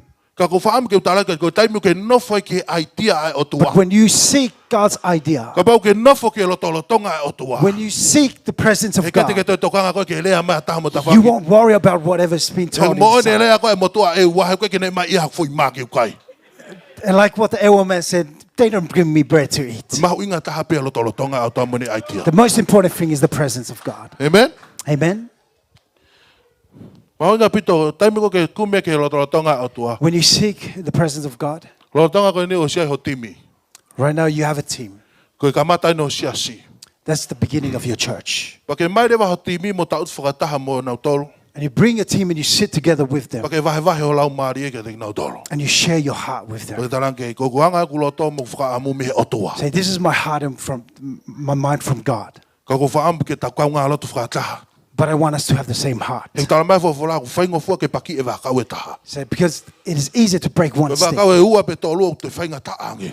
2 or 3 sticks a bit more harder Sai, to break. uhinga mai rewa whawhala ko taimu ku tau tuu whakataha i o toi lahi ange. Means that when we stand together in unity, Pa te hanga rewa o tua o whainga taa rewa ke mau mau i tau tori te volo. it's going to be hard for the Pa enemy tau to lotu break rewa us. eiki ko haho loto ho whina ngalo. And we pray to God, what is your Ko will? haho idea. What is your idea? Ko haho whina ngalo mai ke te ao. What is your will to Ko me? haho whita ngalo mai ke siasi koe What ni. is your will for the church? Tuku ke mau mui mui he mea koe. Let us follow that. Pa te tataki koe o tua ke mea rere. And God will lead you to good things.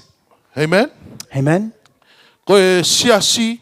The church, Ko rea whakarisia, whakakuiki koe nena ulau ke toko ua. the Greek word for it, Ko ekalasia. ecclesia, Uhinga mai koe kakai ku whamawahei. people who are separated. Ke roi taimu ke ta uto me kakai ku os whakamawahei. When you sit with people who are separated, Te mo tala noa tatau. you're going to talk the same talk. Te mo lau maria tatau. You have the same spirit. Te mo whakakaukau tatau. You have the same mind. Te mo sio tatau. You will look the same with them Ku iha ku os whakamawahei ki moto. because you have been separated. Tau tui pe ku e ka mata e sasiko ni e whai e ki mea lelei au pito. We believe that Sasa God au is tua. going to do something great in the Te beginning ulave of ke he this mea church. tolu he whawhini. I'm going to speak in 3 things. Nā lave whoke toko ua ke visone. The brother spoke about the vision, Pakai ko te whaamu ke wala ki ai. and I don't want to touch that Ko anymore. whaamu pe ke uhanga lave ke whi mea tolu he whawhini. But I want to touch 3 things tonight. Raki ko e wholofola au tua. First, the word of God. Ua kei ko e community ko ke tau ke whotu ai ho siasi. Second, the community where you planted that church. Po tolu kei ko ho timi. And third is your team. Ko whaamu ke wahe mea koe ni. I want to speak in this. Ko mea koe ni whai ngofu apito ka pate ke whakaukau kei. It is very easy for you if you think about it. Ko e palo pare mai ne sas whakatonga ka te ki tau tolu. This is the problem with the tongue in church. Ko hanga whaka o whakatonga i. I have realized O koe ke tau lava ke tau expand ke community. we can't expand to the O koe ke tau community. lava ke tau ngawe whakataha me community. We can't work together with the community. Ko tau tari pe tau tolu. Sio ko sas ko taimi ko tau tahano ke community. When we talk about the community, O whea mau ke tau alu ki tua. Ka ke uhinga pe ke kakai lo tupe. we Ke tau need to alu go ki tua. out, not only to the church people, Whea but, mau go ke out. whakatoka ngā i au pito e wheitu ko ku tu e ho siasi. But you must realize the place where you have planted Tau this whatata ki church. pe edi.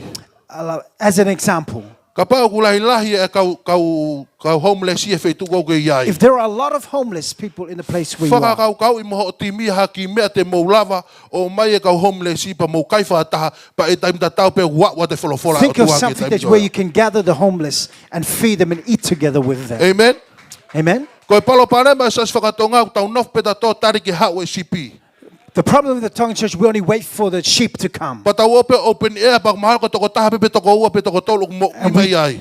do open air and only 1 or 2 person Ka who pau are te ke saved. hanga whakatoka ngā i e community o ku ke i ai. But if you realize the community that you Whakaukau are i in moho o timi mo whakaotua mea ko ke and think whakaukau about i. the team that Ko e you have, hae whaunga te ke lava ke a wai ke community. what kind of way do I have to reach out to the O ku kai ko tau community? lotu whai pei whare lotu. Our prayer is not only in church. O kai ko siasi ko whare lotu. The church, not only the building. Ko siasi ko ki koe pe mo au The ta wat church ke pure anga o is you and tua. I getting to the kingdom O of ku God. tana mawahe me tuunga ko o ku iai whaka puku si e tau whakaukau. Being separated from the small-minded, Ka tau wau ki he ātakai o ku tau iai. but getting to the community that we Hei are kai ke in. hanga he sipi o mi hafu kosi pe ko hafu whakatapu. The sheep won't bring a big goat.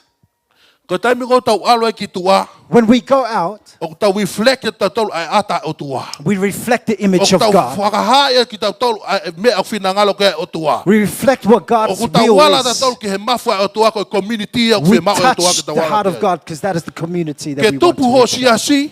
For your church to grow, Mana tu i ke whaka a sio i ata kai ke iai. you must look around your community. Me mahu inga pe lotu. Prayer is very important. Mahu inga pe mo tui. And your faith. Mahu inga pe mo lele ngai polo kalama. And the programs that you Ka have. mahu inga fika uraki mo mo au tamai fo fola si toi ka ngā we. But it's very important in the book Ke of tau Acts alu. that we need to go. Ke tau alu. We need to go. Koe alu e kau tau mata ufe ma ue ai kau tama ke nau tau hi I loto. The fisherman goes and they need people to feed. O tala mai lewa tohi ko Efeso vai wha. Ephesians chapter 4 says, Vai wha ves fitu ke taha ono. verse 7 to 16.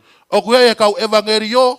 The Okay, evangelist, Wai me kau whai ako. teachers, O wai me whai whekau. pastors, O wai me palofita. prophets, O wai me apostolo. and apostles. Ko ngahi mea ko ni ka pau e ngau ele lei te ke lava rewa seni ho evangelio ke ne alo o mai e ika. If these things work together, How you can never send fire- your evangelists. Hau rewa whai ako whai ako. And the teacher come to teach. Pe hanga rewa he whai whekau o look after ka atoa tau And the tolu. pastor will look Hanga after the rewa he whole church. apostolo whakaloto lahi e siasa And the o tua. pastor will encourage Hanga rewa the he church. palofita o mia leo e o tua. And the prophet will bring the voice of Pie God. mau he o tua ke tau I loia a ta kai me community o God kutari wants ai. us to know the Ke community I that we loia work in, ngau e o totonu kei whai. so that you could know the work that you are Taimi nahi doing. u tau alu ke he tau, ta whātātā Many pe. times we go to war, Ke alat ko mo fu se e puni wā papa. you just go there with a wooden spoon. O ke whai a tau se e puni wā papa e tau. There is no going to war with a wooden spoon. Ko ki mua ka ke alu ke mala e tau. When you go to the O ku battlefield, traini koe. you must be O trained. ku a ko I koe. You must be O taught ke I lo I a ta kai me enemy o ke alu ki so ai. that you can know a place where you're going to with the enemies there. Ke tupu e siasa o tua ke I lo I a ta kai ke iai. For the church of God to grow, you Amen. must know your surroundings. Tau tau se stonga tau lata pe tau tore no whai loto. We always like to stay inside the churches. Ka ku mahu inga ke iai kau timi ho timi. But Ke it's ne important whaloto for lahi I us koe. Ke ne popo I koe. to have a team that supports and encourages us. Uraki e kei mua mua pe wholofola o tua. One, always important, the Word of God. Wholofola o tua tala mai ke tau aloha. Ngahi disciple. The Word of God says that we need to go make disciples. Ta mai ke tau uto ngahi disciple. Didn't say to sit and make disciples. Ta mai ke tau alo. We said we must go and make disciples. Sai ua ke koe community. Second is the community. O ke os ilo I lelei koe community koe ke iai. And you know the community very Ta well where you are whatata pe. at. Ka pau koe whaiwhekau paresterita ponga pe moia. Example, the president, O ne tau te o ne mea e whare koe ni. as he's in this church, O ne ilo I ka hatoa e na tula me ka kai ne ata kai gini. he knows all the natures of the people Ne ilo around I him. e ia ngahi ai maoanga paanga mo ngahi mea te tau lava ala tokoni e toa. He knows how they earn money and what they need to help in. Pa te tau whaukau lewa ko haha po kalama, po ka haha whaunga te tau lava o a ua te ki kakai koe. And then we're going to think of a program in a way where we're going to reach out to Taimi these lahi ku tau people. ata tau vai vai whora. Many times we go share the word of O God. stapuni mai pena o te ringana o They've tau. already closed their ears. Ko hie koe kau kaistane ni iuna o petu. O whata si suka te koe. Because a lot of Christians say God loves you. Koe ke o whata si suka ke chat pe ke moko sia pa ke ta. O whata si suka te koe pa te whai holotu pa ke lue You koe. don't just say God loves you and walk away and see Ta them mai being whora cold. o wha o whakahai e ha fua. Said the love, you must show it through the fruits. Amen? Koe mahu inga ia e community ko ki whaamu ke ai. That is the importance of the community. Sai wha o si Lastly koe timi. is your team. Ka ke ha tangata tene lava e lue toko taha ke eki. No man can stand alone. Ke ilo e siasi kou tu uloa, mu siasi kou o tupu ke olonga. The church that stands along and it grows, O koe timi una o te ke muia. there's a team behind it. Amen? Amen. Sivi sivi iho timi. Test your team. Sivi sivi iho timi e ka kaito tonu ki na hau ke o timi. Na o slave ki e ki moa. Test your team. Those who are coming. Lahe ngai mea ko whaamu ke lave ki ai ka te tau to'o no no pe. Uhi ke tau ka tau taimi. There's a lot of things I want to speak on, but I'll take big parts because of our time. Fika tolu ko whaamu ke lave ki ai. Thirdly, I want to speak of. To oia me tohi ka Efeso wa heua vesongo fulo. I take it from Ephesians chapter 2. Ke tu verse mau e misiona ko ate o toaka te koe. to stand still in the vision, mission that God has given you. Tai milahi u tau alo whai whekawa o tau me whinangalo o tau pa tau toa ta tolu tau mata me mea ko whinangalo ke me whekawa o toaka te tau tolu. Sometimes Ta we tau go hanga ta through toke God's mea work. ke. And we take away our eyes from the will of God and we look at something else. Ke loi ka pau u tau i tua. If we are outside, Tau ke whai pe misiona o tua. stick to the mission. Ka pau u tau i whare. If we're inside the Tau ke house, whai pe misiona o still tua. doing the mission of Ko tau God. misiona ke a wato e ngongolelei ai o tua Our ki mission mamani. is to get the word of God to the Ko i world. tua te ke whakaha i ai fua o ofa ke toko taha ko toa pe. When you are out, you are revealing Ta the mai fua love. fua ko toko tua ko toko taha au kai ke whiri mānako ne Says ofa. that God is not picky with his love. O ku kumi e tangata ngahi aha ko ni mo ka kai ko na mau pe broken on loto na kumi ke ofa mo oni. A lot of broken people are looking for real love. Ka ma u ye fare so va ka tau nofu pe tau tol o fe hui ofa I fare ni. But it is found in the house of God. Ka We ku are- tari me ka kai ko ke tau wa wange ofa whakalai They are waiting for us so that we could Ko come ha with e the tau love mea of Christ. whai tau alu ki tua What are ke we nofo doing? pe misiona ai o tua. Let us go outside and still stick to the mission. Amen. Hanga me ka tātou ni. Whai whekau, ko whai whekau ko ne whatongia ana ku taha pene pulupiti ana. Pastor, the pastor's job is only one, is his pulpit. Ta mai whawhora ko sipi pete ne mai sipi. Only a sheep will bring a Ka sheep. ke ala fu tauhia o whanau I maha sipi. Amen. The shepherd won't go and get another sheep. Ko sipi ko goret ka te tau tolu. Kau karistiane kau mo uike eki alo mai e sipi. But I ask you, Christians, go and bring the sheep. Ko mea lele e ta e fia pute whewhekau ka pete ka whewhekau. Ko whakau iki pōkarama ko ni ko motui e malava ke ha watai wholofola o tua. The pastor will be very happy if Ko you come tui up au e with a salute program. te whewhekau puta I whoha believe alo whai mea ko ia. that the pastor will salute you and say, go do it. Ko hi ke ha ke ikuna halau mari ke o tua. So that we could win a soul to the Whamu ke kingdom of whalatolahi God. ka te koe nofo e misiona o tua. I want to encourage you, stick Kau with ke the e ngā mission. au e nofo e misiona o tua. If you are working, stick with the mission. Kau ke e whare lotu nofo e misiona o tua. If you are in church, stick with the mission. Amen. Tō tōko ngā lalahi pe, toi pe poine e ua. Just taking big part. Only 2 more points I have left. Mea ne tahu whaamu ke whatongai. Another thing I have realized Koe mui mui I pe koe follow up o koe tō taha mo I ke eki. is following up the person. O koe funga waka unau whai e na tolo le le ngai eki tau tolo. There's another denomination who does it more better than us. Pa tau nofo ta tolo whau kau pe koe ha uhinga utupu e nau siasi. And we're thinking to ourselves, why is their church growing? Kai ko uhinga tufu alau maari e tupu quantity. Not spiritually, but quantity. Ko uhi he una wala na tolo ke he mea, nenga uhala na umeo whai. Ka kuna wala na tolo ke whai mo oni whawholofola u tamai o toa. Ke tau ngāhi tisai pare. Even though it's so wrong, but they're doing what the Bible says to make disciples. Amen? Amen. Ko taimi ko tau ngahi tisai pare ai. When we make disciples, O ku tau ako ke te kinau tolo ke loloto e nau mo ui e wholofola o toa. we teach them so they spiritual life can Ma go tamai deeper to with the e word rā of lea God. whātata. Ako na ki e tamasi I. He keisi I. Proverbs says that you teach the child when he's still young Amen? He wholofola o toa. in the word of God. Pakapai mawahe me ai. And when he moves away from He it, kei te mawahe me wholofola o he won't toa. move away from the word of God. Amen? Amen. Whaame o pito ke te kitau tolu. Ngahi tisai pare. Mui mui I ka pau waho ki lau maari na ke taki me pa ke whaului ke o toa. Make disciples. If you have a spirit that you have brought, or Mui mui ia. follow up that. Ki ala ko poketi. Touch your pockets. Ki ala ko kato. Touch your bags. Ka trawa ki hanga e ki o tāpua ki I koe. So that God can bless you. Ki tola te au ke ka fu me alahi ke te koe. $100 is not too much. Ko ki so pingi e ni. A little shopping, Atu ke te ia. give it to that Ki person. hoko atu pe vai vai wholofola And atua. continue to share the word of Pai God. malau leo ke tupu e whanau awe o tua. And we see the work of God growing. Sai. Ko sa suka o tua ke ka mata ke pe ia ho whare lotu. The church of God won't just start and become a church. Ka ko whaamu ke whalotolahi e ni. But I want to encourage this. Ka mata ke puke me ke mo worship whaataha mo ki nau tau. Bring them and worship Ko hape ki together ka with kayu them. ke hao mo ia. Whatever people you come with, Worship whaataha mo ki nau tolo. worship together with them. Tala mai whawhora koe ki ha mea te ne lolotonga o tua mo e lau maria o tua. It says there's nothing that is that can draw this more closer to the presence Ka of koe God. ka kayu na hu ke te ia e lau maria mai But mo. those who comes to worship Him in spirit and in Amen. truth. Koe ngai step e ni ma ko whaampe ki o atu ke te koe. Those are the 5 steps I want to give you. Ka whao ke whaamu ke tupu o siasi. If you want your church to grow, Mana tu i community ke iai. remember the community. If you want your church to grow, remember the team that you stand together. If you want your church to grow, go deeper with the Word of God. Amen. Amen. I want to thank God for this opportunity. I am so humbly grateful. I'm only a worker. Jesus is coming back soon. And the enemy's work is also going.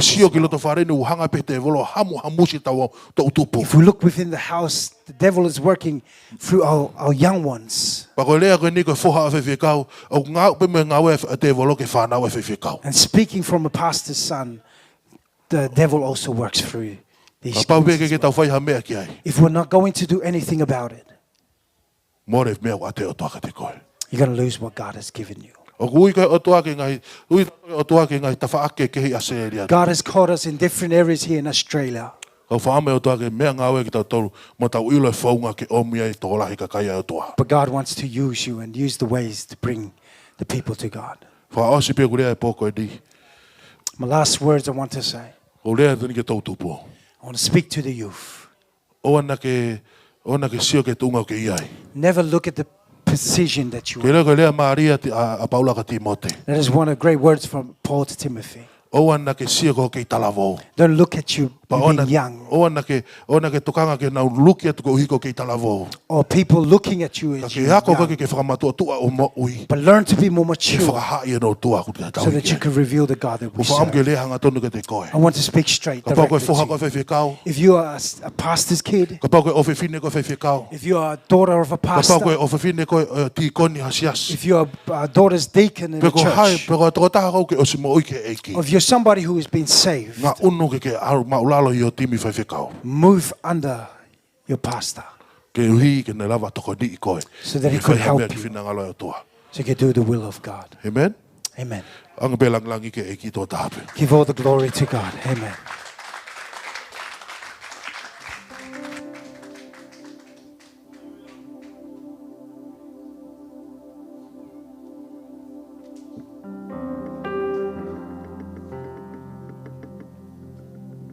Ko ke tau whakapasipasi ke eiki.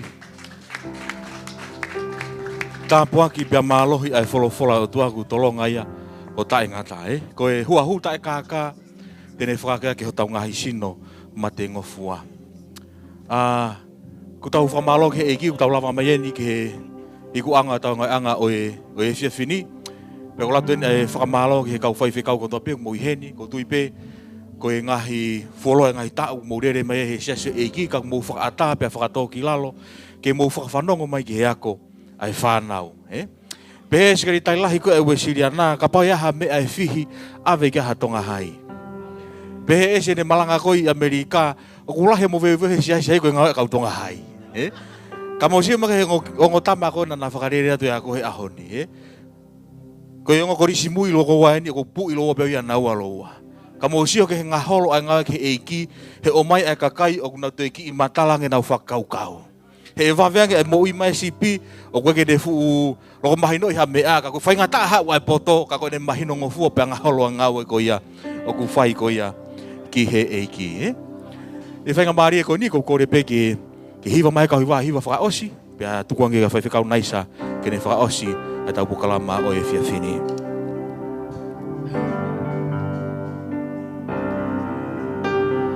Jesus is the answer for the world today.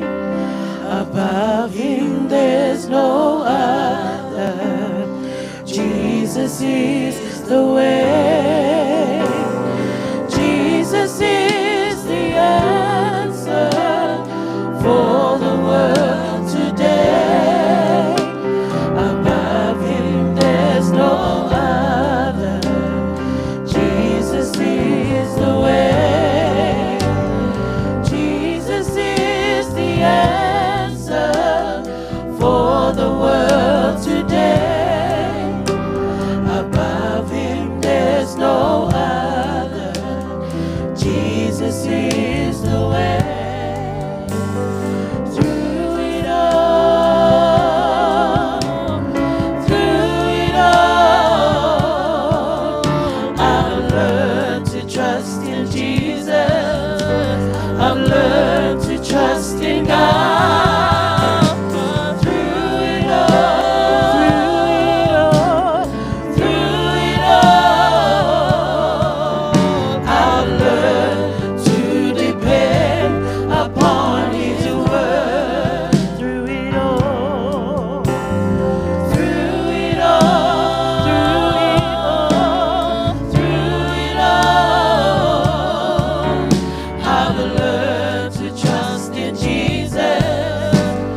I've learned to trust in God through it all.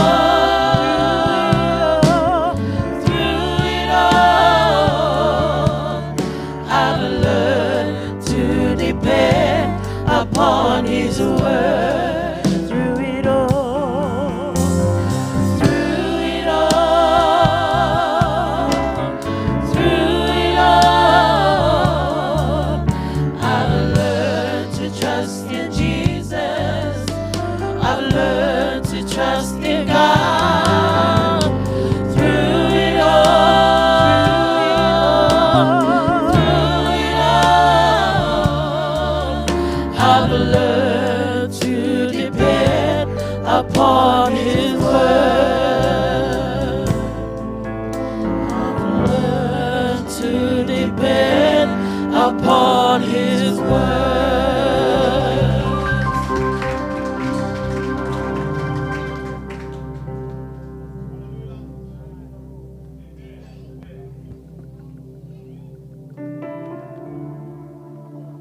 Praise the Lord.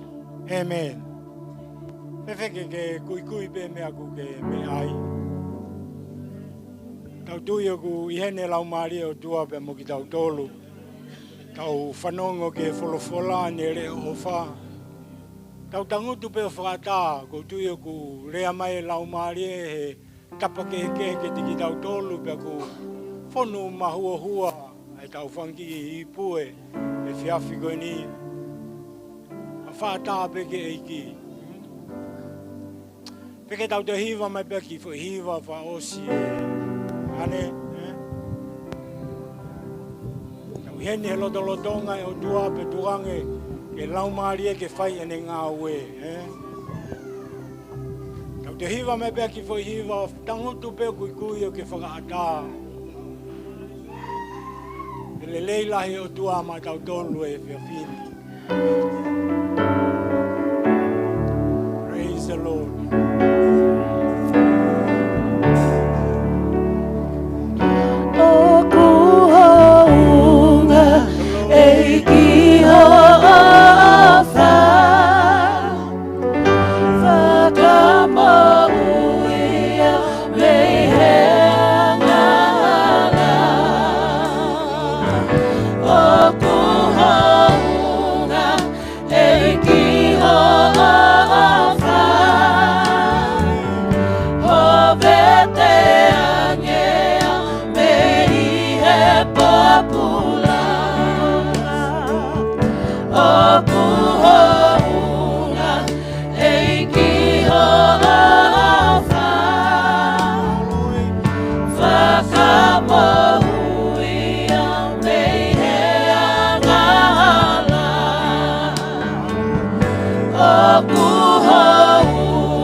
Fakafeiloaki. Fe'ofa'aki tau mea ke peki o lunga, peke piki atu ke ho tawhaki. Piki atu ke nima ho tawhaki, ke tau lotu whakaosi.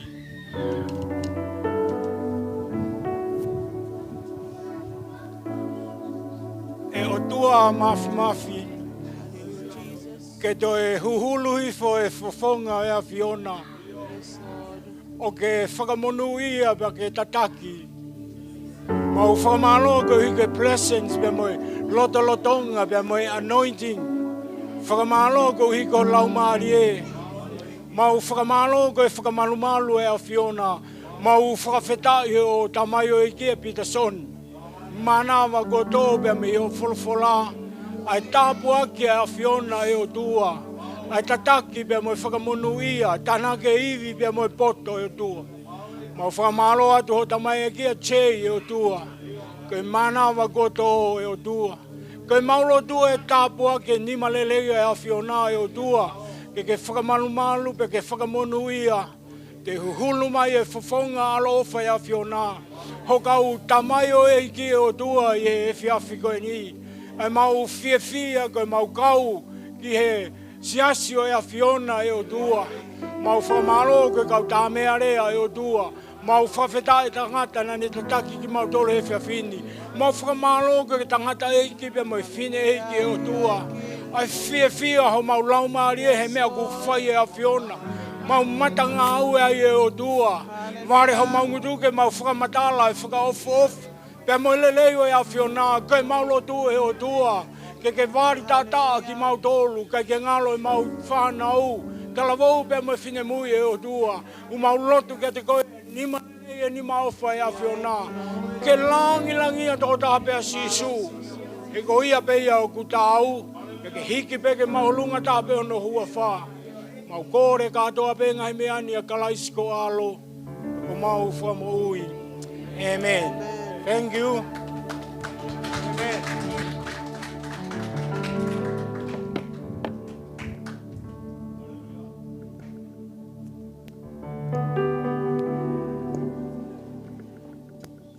Koe pe mo lawa mo ngahi no fuanga. Koe hoko te tau polo kalama koe ki he fini tau fa malo koe koe tataki a eki lawa e fola. Amna ke ni ke tau hoko atu koe ki he tau mau koe me tokoni. Pe aku a fa paton mai me mui ko si mau e me ko tope ko ri pe ki he kau fa kau ko tope ku he ni malo e fare ko ni pe a ko tope ke a ahi mai koe whenga mari e ko ni ko si mau e ta fa ki taha.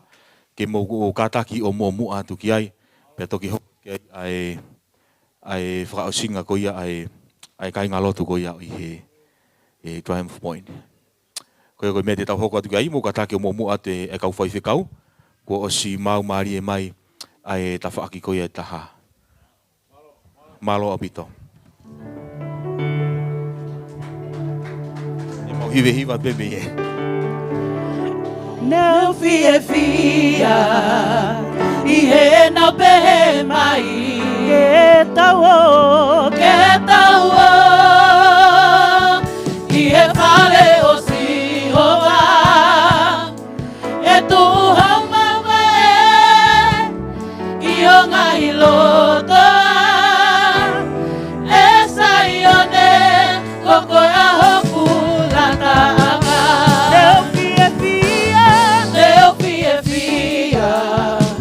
I he na pehe mai Ke tau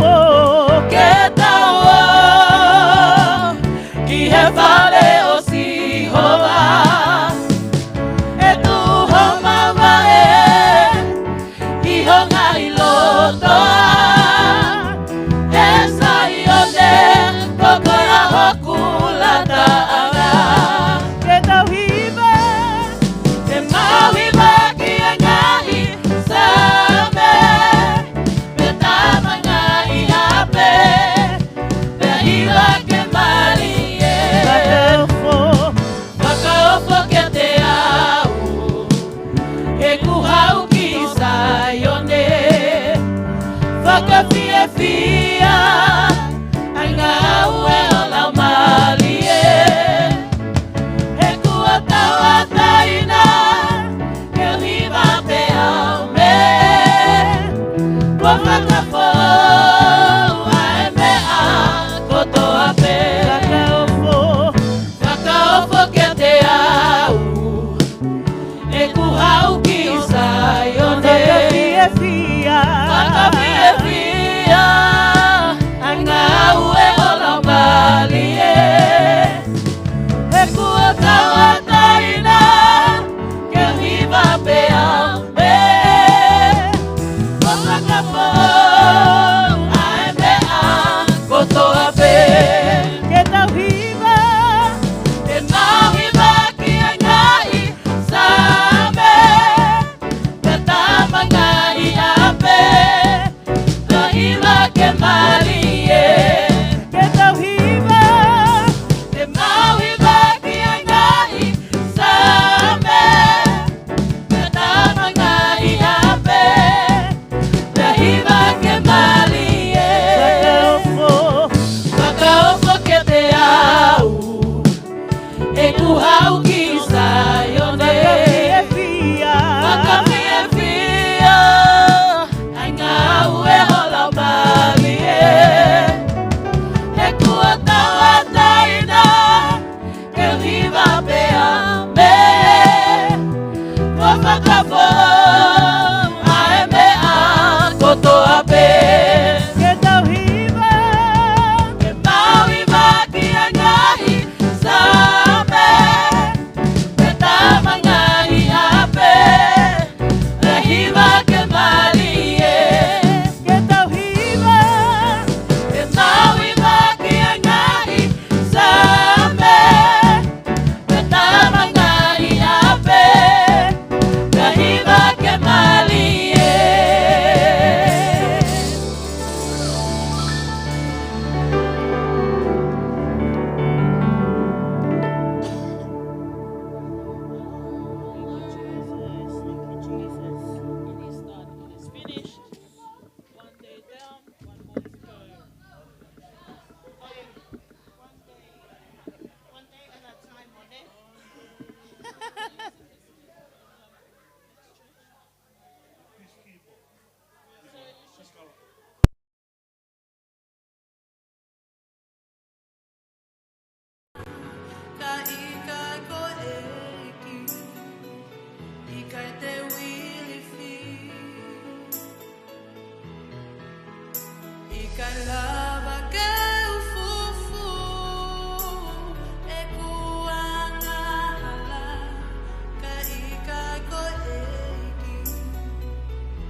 Ikai te wi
Nga wale rei ma whanongo ki mo reo ma ia e kai tua ma kai mai nuai ma ula ma mai ma ula ke di ois na hi famili na ke feu e mea to koni a o ma ula ke di koi ke ha ma kai ka be kina ki na tolu na hi ma ula vela na ai fei la ula e tia o ma ula ke ka be kina ko mo e ko ni tua fei la ula na kai he tia Kaya to ay maunasi ito tua laway mo ay patungia. Makabesi suko makompuy.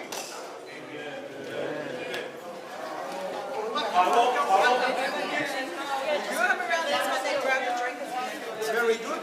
Tataw pe pero pa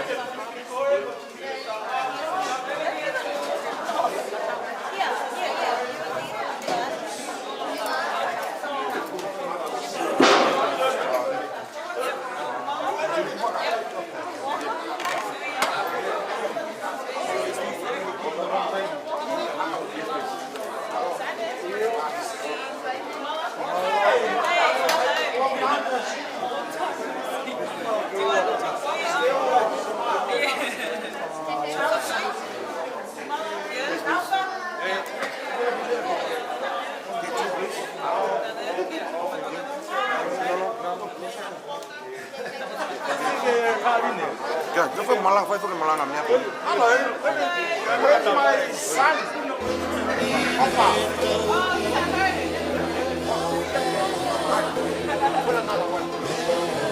Okay, that's my sister. Let's go.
Jehova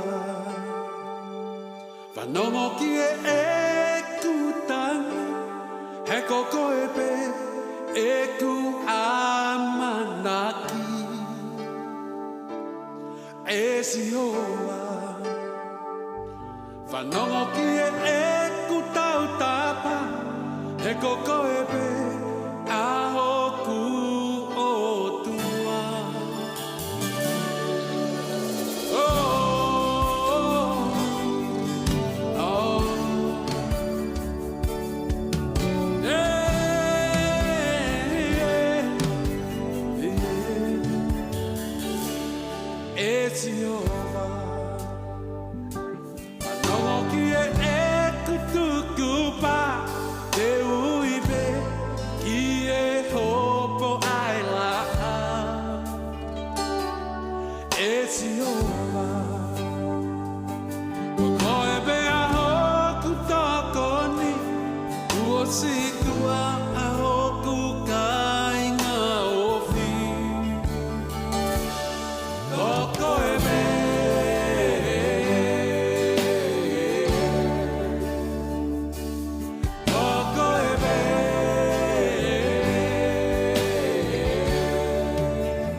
Siasi ai maoni oni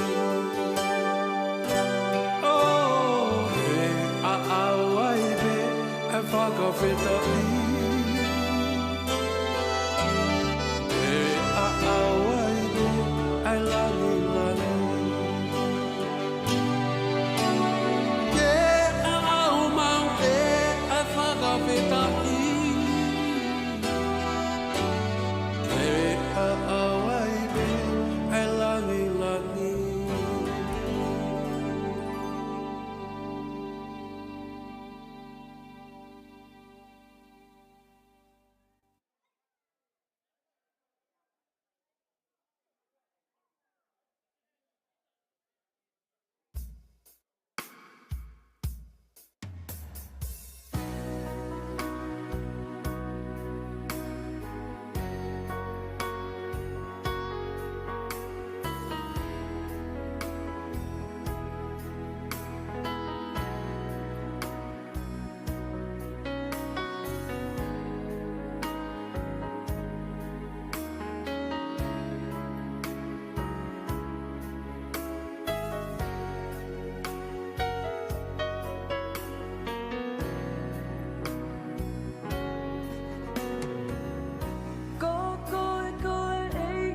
Fakafeiloaki wafa ona engata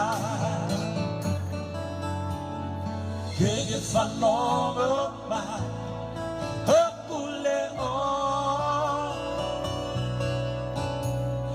Kangi yade koi Hokulo to Tadagi yaugi emaka Maluga iare au sisu Mai Sisu ebe kope The number I fale Ona engata Malala gio kabakau He oku malu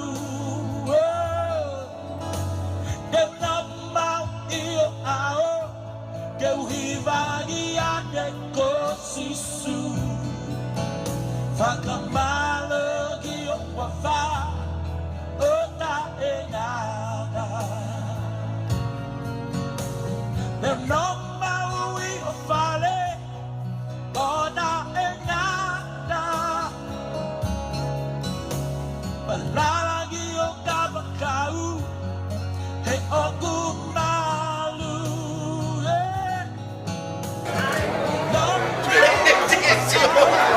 Como é que é que eu marro, como é que quando vai tá no tabu né. Então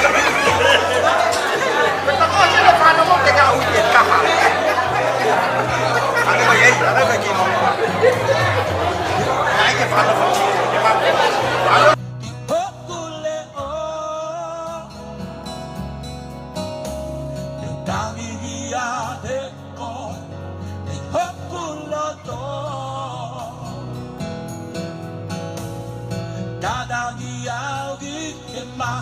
Maluga iare au sisu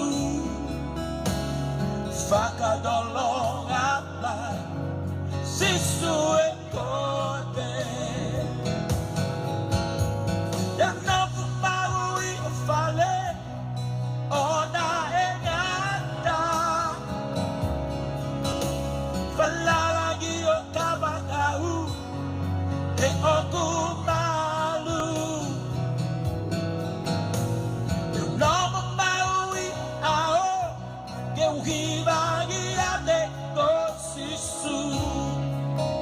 Fakafeiloaki wafa ota engada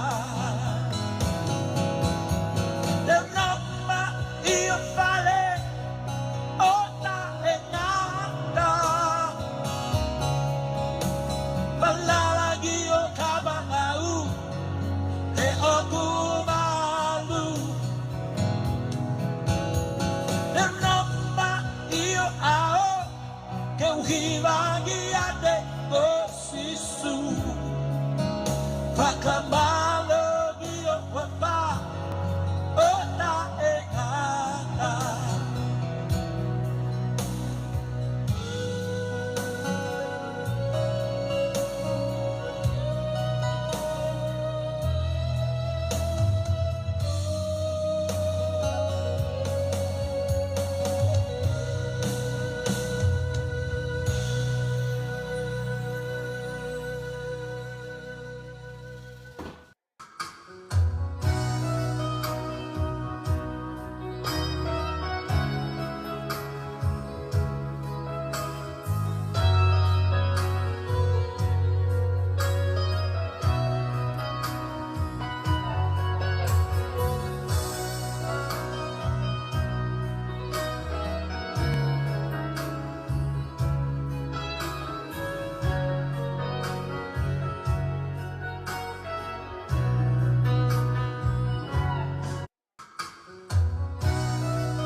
Tá,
Brisbane, mau ai beo kumbi ke heki api o San Lorea. Pea neo mo whakaau ke motua. Ko pau pe ke tau pou he ngahi hala kotoa ko ia. Ko hui ko pau ke tau whamaori pe ke lau e wholofola. E tau whakaau kotoa ke motua. Pea e tongi tongi ngahi mea kotoa. Ko e wholofola koe ai otua ko ia iau tau whakataha ai e tu umau pe o tae. Ko whakamalola au pito ke whakakouna mai he ki he tamai whakalamari koe ke utu peo whai pautaranga pe he kai ke pulo hoa. Ko ki rea pe no no. Whakamaloa ke te kumotolu kau semaniti a ei. Koe uhi ko moutu o whakamooni koe uhi koe ei ki.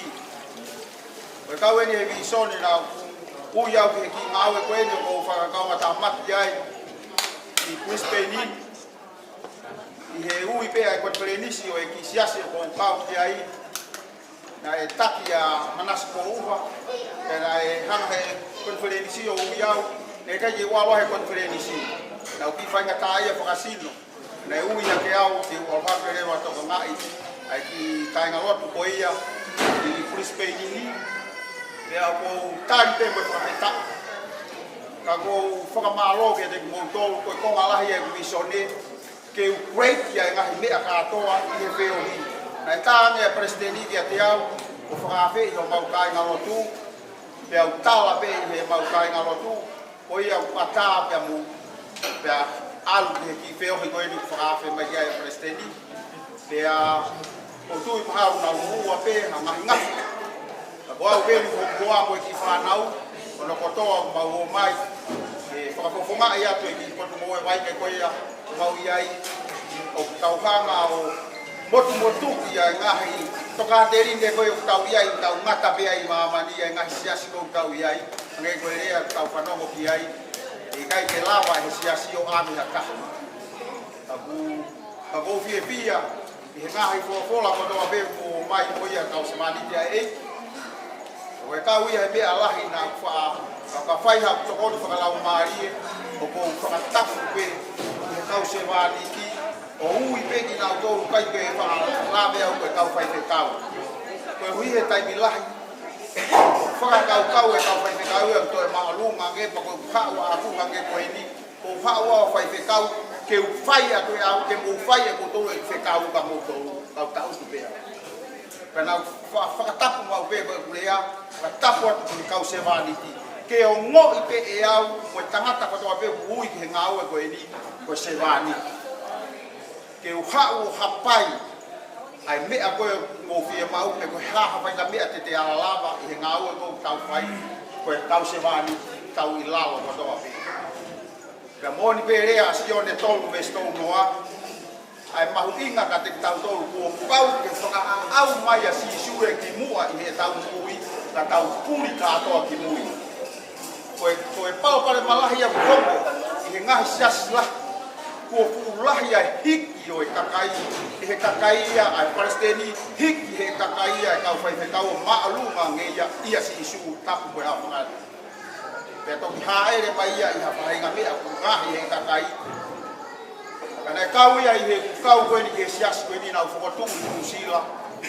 Fefe ka tau furihi ai whonga. Tau luaki ai ke kai e ka ngai whanau. Pea ai hanau te pia matehe ka tau furihi. Hau koe kau vai ka tau toki. Toe ngai ki tau moho pea hau tau se mani. Koe mea nau whai ia i o si lai ko fotu pe a ki taki o fe ya i ki fakataha ma wao na pa fai ka ko anga e ki tui vai o ko fai teria na fai ka fe halaki ya tui ka ko anga ia ai lipe ki tau tolu kilalo ka asima ya kalaisi ki mu he ko me tau fe mau ke hiki ya kalaisi ke ma alunga taha ko tupunga lerei ai au tangata una fai ngawe ko hi ko lau mari ko ngawe ya dawa na mate ku fai heli na lea mai a senro hera te au ku fai na ku gongo matua na tau bile ri haki mato kana kai eu tokanga na ai mai fai fikau ke te au na tarami ko ke uloto ke hili e mau fai ne o na ro ko hu he puri a kalais ka o fi mau ke tau hiki e lau mari na ngau e ko pingoa e fai ko mere polis o fi mau ke hiki e lau mari na winga e sai a mere e ko uhi he katau kata e tokanga e puri a kalaisia ki mui katau asira ki mai tau to ki mua pe tau fi mau pe tau lolo ka toa ngai mea ko ia ka tau hanga pe he ngai siasi ko to apete hiki ke malunga kalaisi mo ulu i ngai siasi mo ngai fa o fa malo la ya o fa more anga wa fa kalaisi ko mafana e o matangata na tu ke tala boha ke faya ngawe be ko fa malo at ko to la ke te mo wa ko ko ai vi sone ai ki wa ke te mo wa ko wi ke ko hu wa to ki tu wa ko fa mo la ya ku to ko me ko no fa tangata tai mo na u ya ko ngawe ko ni ko ke ilo mai he siasi ya e ku me a ka ko fa mo he wa ke le ko ko hiki pe ki ha api ko no foi ko o silo ko u ya wa ko a kere ko ia la ko me au fai ko takai ka to he pe tu eria kere ko ia ko tu pitoki ki ai o fa matala nge au e fai e mau hiwa e fai e mau lot i he ponua muri ko pe au talange ke te kina to pe au ha me te uma pe ko me to ko ni ko fai pe ala ma u te tu fa ke te kina ko uhinga ko tau hange ko moni ere ai tamai o iki o ku mahuinga o pito o ku kai ko tau tolu pe o ku hinga ke ai o tua ko uhinga ke tau mo ui o tau family pe mo ui ai ko tau ngai family mo ui ai mo siasi mo ui ai mo fono kai ke mo ui o ka pau kai ke tau mo ui ko ko forma lo la ke te mo tolu vai tava aqui na sinolohea tamasi kau vai ficar no kotoa o fala que te motor que si hoko ato na ole o mo fai ko hi ko e ki pe ko fa fetai o na tu ya tai mo si fok ya tai o na ngalo ke tau pelotu aki pe tai kotoa tau breaki ai ngahi awa wa he ngahi siasi Katau Fe'ofa'aki le reia ofa akalaisi ia te tau to. Ke tau mahi lotu, mai ngahi mea motoa, e koe tau whai motoa pe, te fito pe ia kalaisi, te afou ia kalaisi, te awhakaiku ia kalaisi. Le vere mai malanga tau te tau.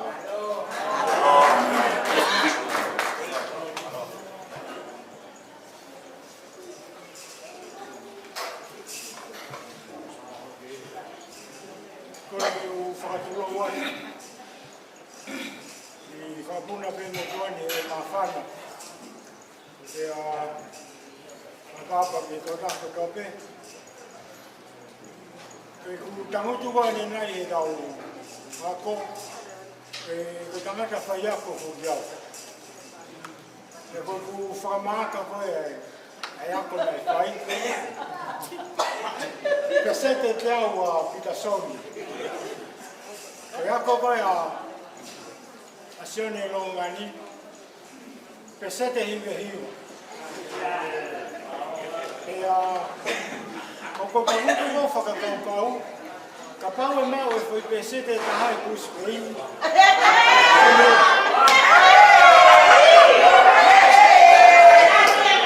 O hina hui me hiwa i e pesete, ne? Me hiwa pe. Ka pau e te mau whoi pesete ta hai Brisbane e te au rewa e. Koe kongi whakarea ku pe Brisbane. O whapeke kawalangi pia munu ia. Ka mai e ti. Ko utua au wha e kia maro.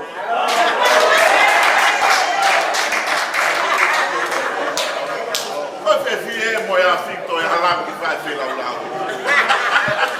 Kono leke u whanga mai wata kowai. Ka tāmo aku e whamare ko ni ke toko ke aku hafa maro. Ko e rea a e kuwha e ka te au he taimina ke tuku hake ai. Alu ki whare to mai e ki sente wanoa he ki katoloto. Ma whiwano kum i he katoloto koe ki tola taha to mai.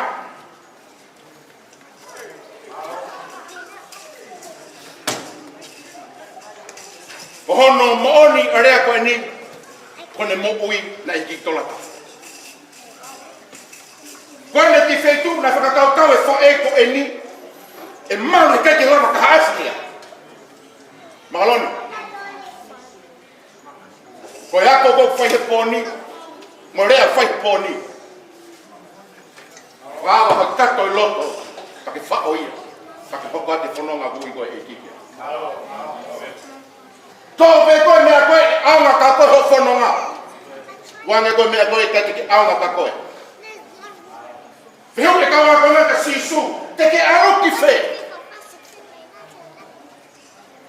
Te alo te teu api, o te teu whoki mai, ke maho ki mo tolu ki ai. Koe kato kone ko tā noa ki ai, ko loto. Hiwa tau wha, hiwa api, pure koe pe ko wheka whetu, ke apuai.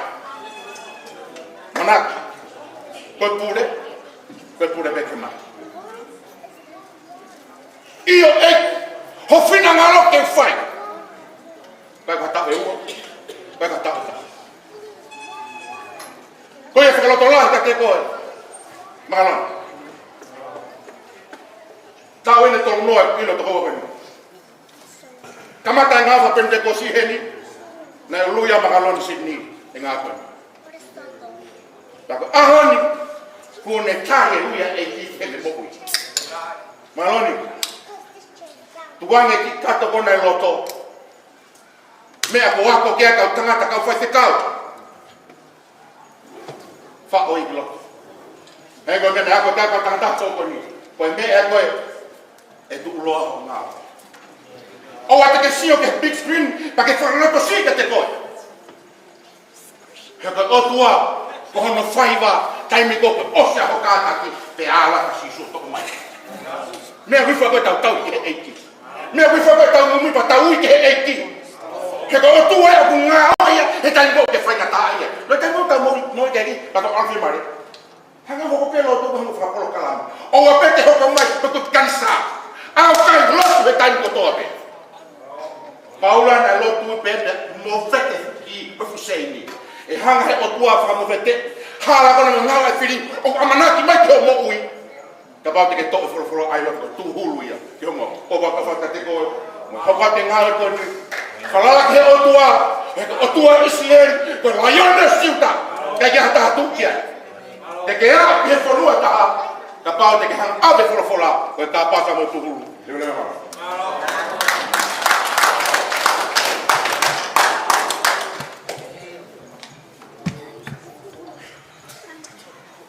Ko be ke ufanga ngai whakatapu o sino vai.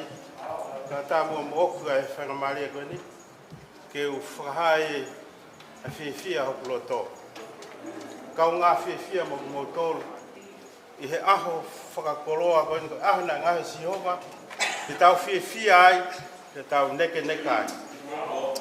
Ka ko hinga e neke he ko ilo ko Sihova ia te ki tau tolu. Ko ia nane kamata, ko ia loloto ngāpea, ko ia pe ia kahau. Ka ko ia pe nane whai e mea ko toa pe. Ka tuku mua ka te au ke u taranoa ki he aho ko e ni. Aho e ni na ke siva amana ki ia ki ai. Ka ko hono whakahoko pea mahino ki a te au ko Sihova na ko whai ko tau hi. Pea muoni pe wholofola. Ko tau hia Sihova hei kai te tau masiva. Nea ngoi tau ewa i he tere a ku malu ake mate. Hei kai tene tuke tau tue noa. He koe ne wakau mo ne toko tene hanga whakawhie mare ia. Mok tau tolu. Koe ahoia koe ni, koe ahoia o a celebration. It's not the day that we have to come here and say, I can do that, I can do that, I can do. This is the day that the Lord has made for us to rejoice. And I rejoice. Why I rejoice? Because I know that Jesus bring us together, so we are the chosen one. And I believe it undoubtedly. Because Jehovah and Moi, flew different people, flew pastor, flew many peoples, flew friends. Kaina, what ko tako topi. Ko ihe ako ni ko hipe ko Jehovah na ne hanga taki au he telea. Na ne taki au ihe alo Marie alo tamak. Pa ko ako ni ko ako yo Jehovah. It's not me. This is the day that the Lord has made for us to rejoice. And I'm glad the message today, while you're preaching, the Holy Spirit touched me automatically. And I can't stop crying. I confirm the message today. I confirm what Jesus flew you to us. I confirm it. Every day I confirm what Essie said. I confirm people we met. I confirm everything because Jesus lit me. He touched me. He touched me. He lit everything. I'm nothing. But I can do it through Jesus Christ. I can do it. We can do it through Jesus Christ. We are the vessel of Christ. And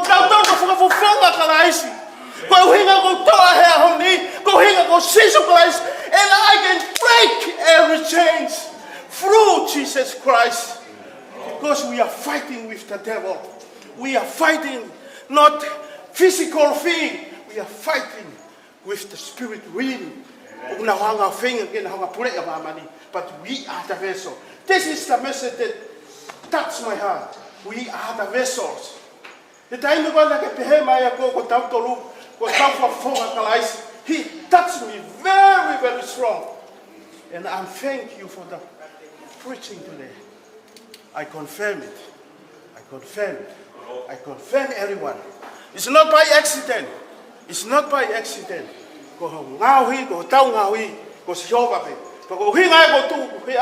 Testimony what Jesus. Sydney, Essie, come along the way. Palangi, many church, many pastor. And today, this is the day that the Lord has made for me to declare, to proclaim, to testify how good Jesus is.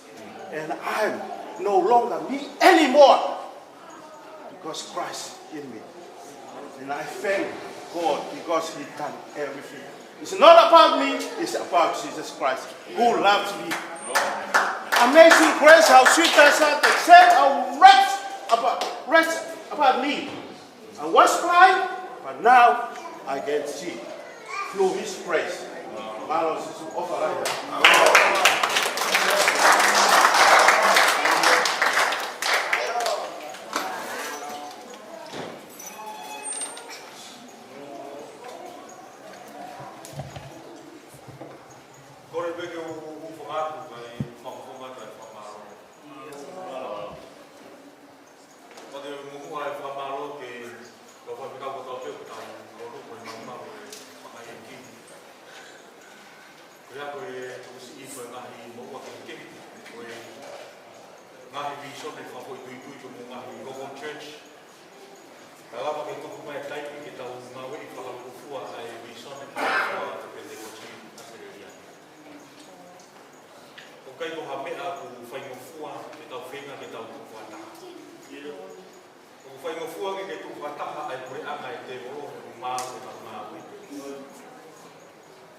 kia yo be tapi itu sion.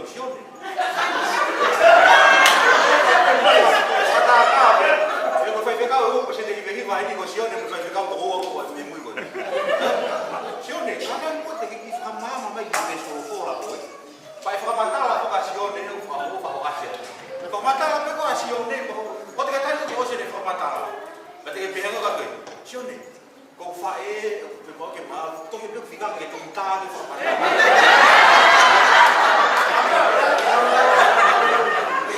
Ela vai que faz perre, é rapa de fefine bem tu apa há semana ia que ha. Perre kau fefine. Kan como tá lo se saiu de fora ofa. Homem que caia bem tu ane focar pistu recai aí, que sio para lá o meu coisa ali.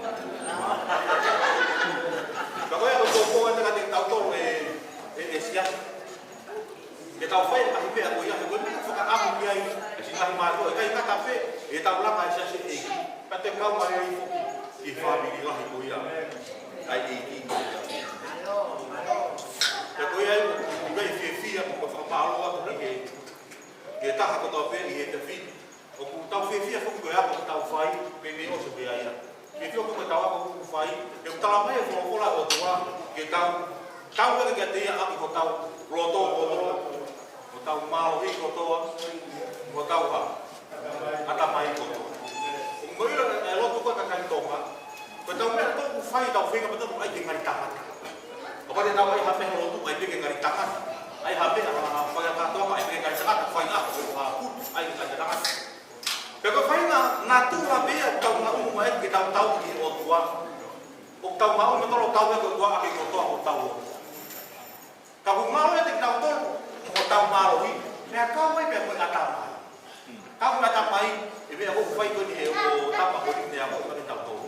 Kalau kita tahu ini ni sone, ibu ngah, ibu lain tahu ayat ko tahu lo. Karena lo ke kau mengatamai tu. Ibu fai mo ko ala lo tu, tapi tahu pak aki tahu lo tu. Tahu kan tahu mau di kota, dia tahu rumah. Kalau saya kita kan orang batu kau, kau fulayon deh. Kau utama nak tahu, kau tahu kau fulayon. Biar ya aku tahu ada fakar aku je, ambil layon deh, kita nak pergi farmah. Kalau kau ni fakar kau, kita layon kan kau tahu auto, kata layon kau tahu kata mai. Awak ayat kau tahu ni nanti tahu kita pergi farmah, kita tu kata dia. Biar kan kau tahu dia. Eki firman ke tak. Kalau ni mahu fakar panas, biar itu kita fakar amu kita faham mau atau faham tak faham. Kalau ni layon ni, kita faham mau atau kita layon ni tak faham. Kita faham mau layon ni tak faham. Kota tu kau, layon ni kau ke kau nak faham. Kau tu kau mata ini itu kita kau ke layon ni. Oh yang faham kau ya layon. Kalau mat itu kita mana tu kau layon mau kau layon mana. Oh kau pun ada banyak kau yang faham, kalau makin ngapor, dia boleh buat malam.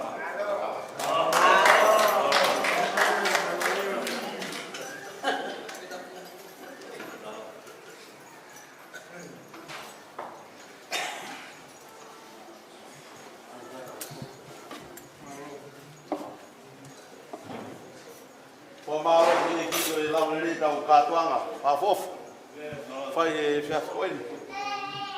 Kau fatah be mo kau tangata na ulagi mo fai area kau katonga ya tu fa mal malot ke na tona na fai fatapu ki le no be te u fai he Hu'ufi ko ke te ki fai ku rea ka ko fi fa manato at mo ki ma to ko ya kau fai fikau ke ma ere ba tau ki time ke fa tau ki fatah pong e taimi hiwa e whare lo tūpe. O tūpe ke hoko pē taha ki whataha koe patau toki mātu ko te keo e ke tau wai lo tū. Pea kono hoko pē ko ki whamarato atu e ai tō taha ko taku whakātoa he tau iufu kua tau tōro kune i hena ne whakarea mai kune kore mai nā whainga maari e ngahi. Poate koia mo e kau taki iufu ko toa pē koe he tau ngāu whakātoa.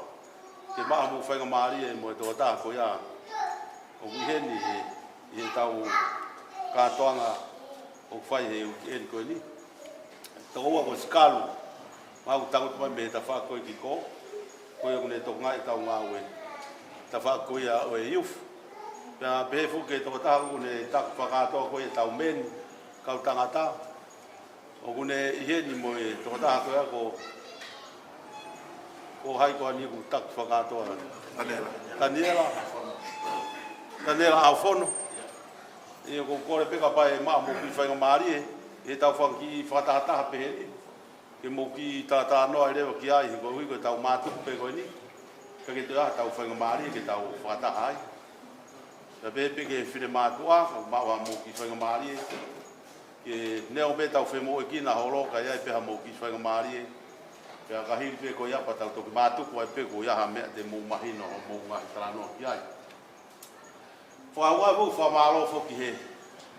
I he Palestine malo lo, whai whikau sinolo hea kune kei mui mui holo pe tau ngā ue.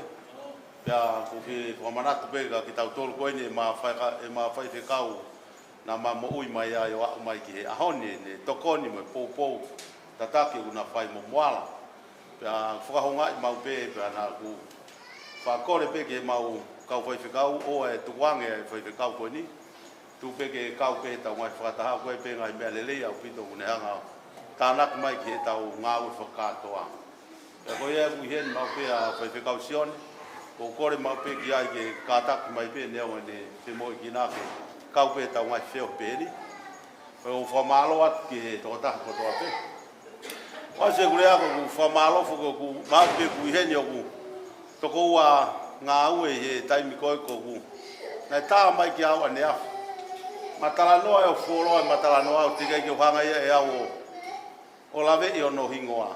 Pako alo atu koe tai koe nei katai, pa toku ilo i rewa no hingoa koe ki tamu ko soeri tau fui. Pea ko tu kui hen mono hoa, nanai hen mahare nai no mono hoa.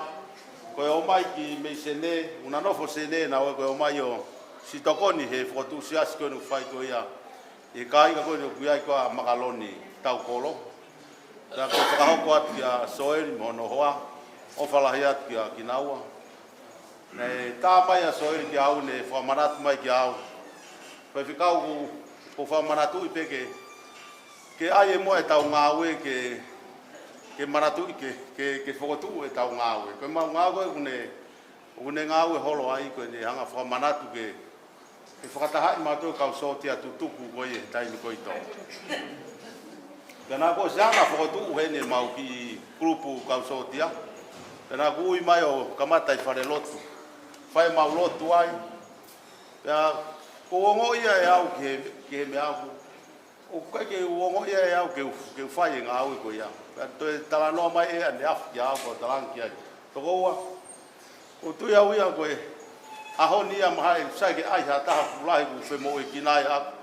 Ko osi pōpula au ko ulahi ku pōpula aku ia he ngā au koe ni. Kata he mai pea ko toki talanki ai he matanoa. Koe hauni ko pōpula pea au ka kalaisi hangi koe rea koe a paula. Koe kau karistiane i aho koe ni. O vui tau tolu he o tua ki tau hoko e kau pōpula. Pea koe tau hako koe ia ku osi mau e kalaisia ki tau tolu. Mea koe nā tau loto koe ki ai. O ku kai ki tau te whaia e tau tolu. O tau pōpula ki tau tolu ia maa kalaisia. Mea koe toa peu loto ki a kalaisia. A sisu koe mea pia te tau whaia. O whai aia ki tau tolu ki ai ka tau ka mātuku i e a koe ni. Pea wāme whoki mai a eiki. Manatu i ange koe kau pōpula ki tau tolu a eiki. Whase kure ako whamalo atu ki he ku ngotoko ua koe nā speaker koe ma tau tolu i he whiawhini. Ku whanau peke ngahi lea koe toa pe ku tapa peke ki naua. Pea nā ku whoki mai pea me miritula nā ku whawhawha ia he ako koe nei whai koe sione longani. Pea ku whoki mai au ia he hala e ma whoki mai koe mō kua. Tō ki tala noa mai ki he kua ia au kāu pe kou ilo nai ki pau a sione i miritula. Whikau ako koe moi ma ki tāhine. Kau mari pe au ia. Pea kono whikau a pau toki au whanongu whi aura. Ka kou whi e tāno atu. Nai hape e ki ia o mai ke uwhiri mai a sione ke sipika. Nai ka ke uinga koe ki tāhine. Ka koe ni aku alu e taimi ia aku o kupehe. Ka kou whamaro lai ke e ki sione. Ko to ya ho ako na ki e sione. Ya bevo ki ho nga we e ponia. Pita soni. Ko pita soni mono hoa. Ko kita hine ko mari ko mo pita soni e hola. Ko kita hine uturei. Ai ko mo puna ya lavnia halapua. Ai ki dai ni ko.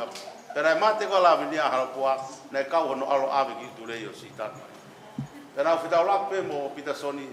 Au kalo pito ku pe na anga fe ai mari a pita soni. Reo mo e posto mui. Na hoko he aho ni ko e. Fai ako nere he folofola e ki. Ma fana ku loto ke wanga o tala noa i ko kai na ki nere.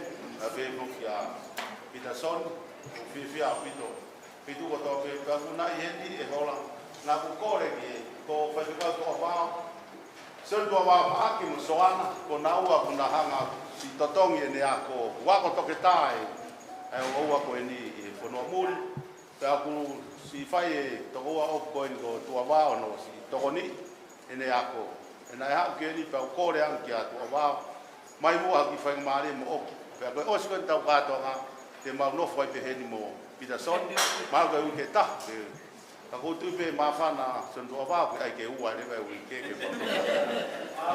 pe u fi a lo to ko ngai mea ko toa peo ko wilo e tokoni mo ngāwe mo tokoni e tau lotu he ni kai ngā lotu Dryden Point Church ko ko whaampe ke tānak mai ha kakai ne lei ke nau ha o tokoni mai ke tau ngāwe he ni ka ko wilo peo kai ko au iong le rei taha e ko au ia ko e mālo pe mai tokoni ai eki ka ko wha mālo at he kau ngāwe mo kau pou ko toa pe ko mau lotu ko e ni kai ngā lotu. O koe kia haku tō uia oku i he mau siasi. Aia koe ospe au pia kaureka i foia. Pia ospe au pia hoka sene langia. Me tau walu noa sene langia. Pia kūru nofu e fui waha a koe o tō ulalahi. Me tō uiki. Ai ka hataimi kou mate ai e Hu'ufi. Ka sai pe nofu pe fui waha. Le ofi pe.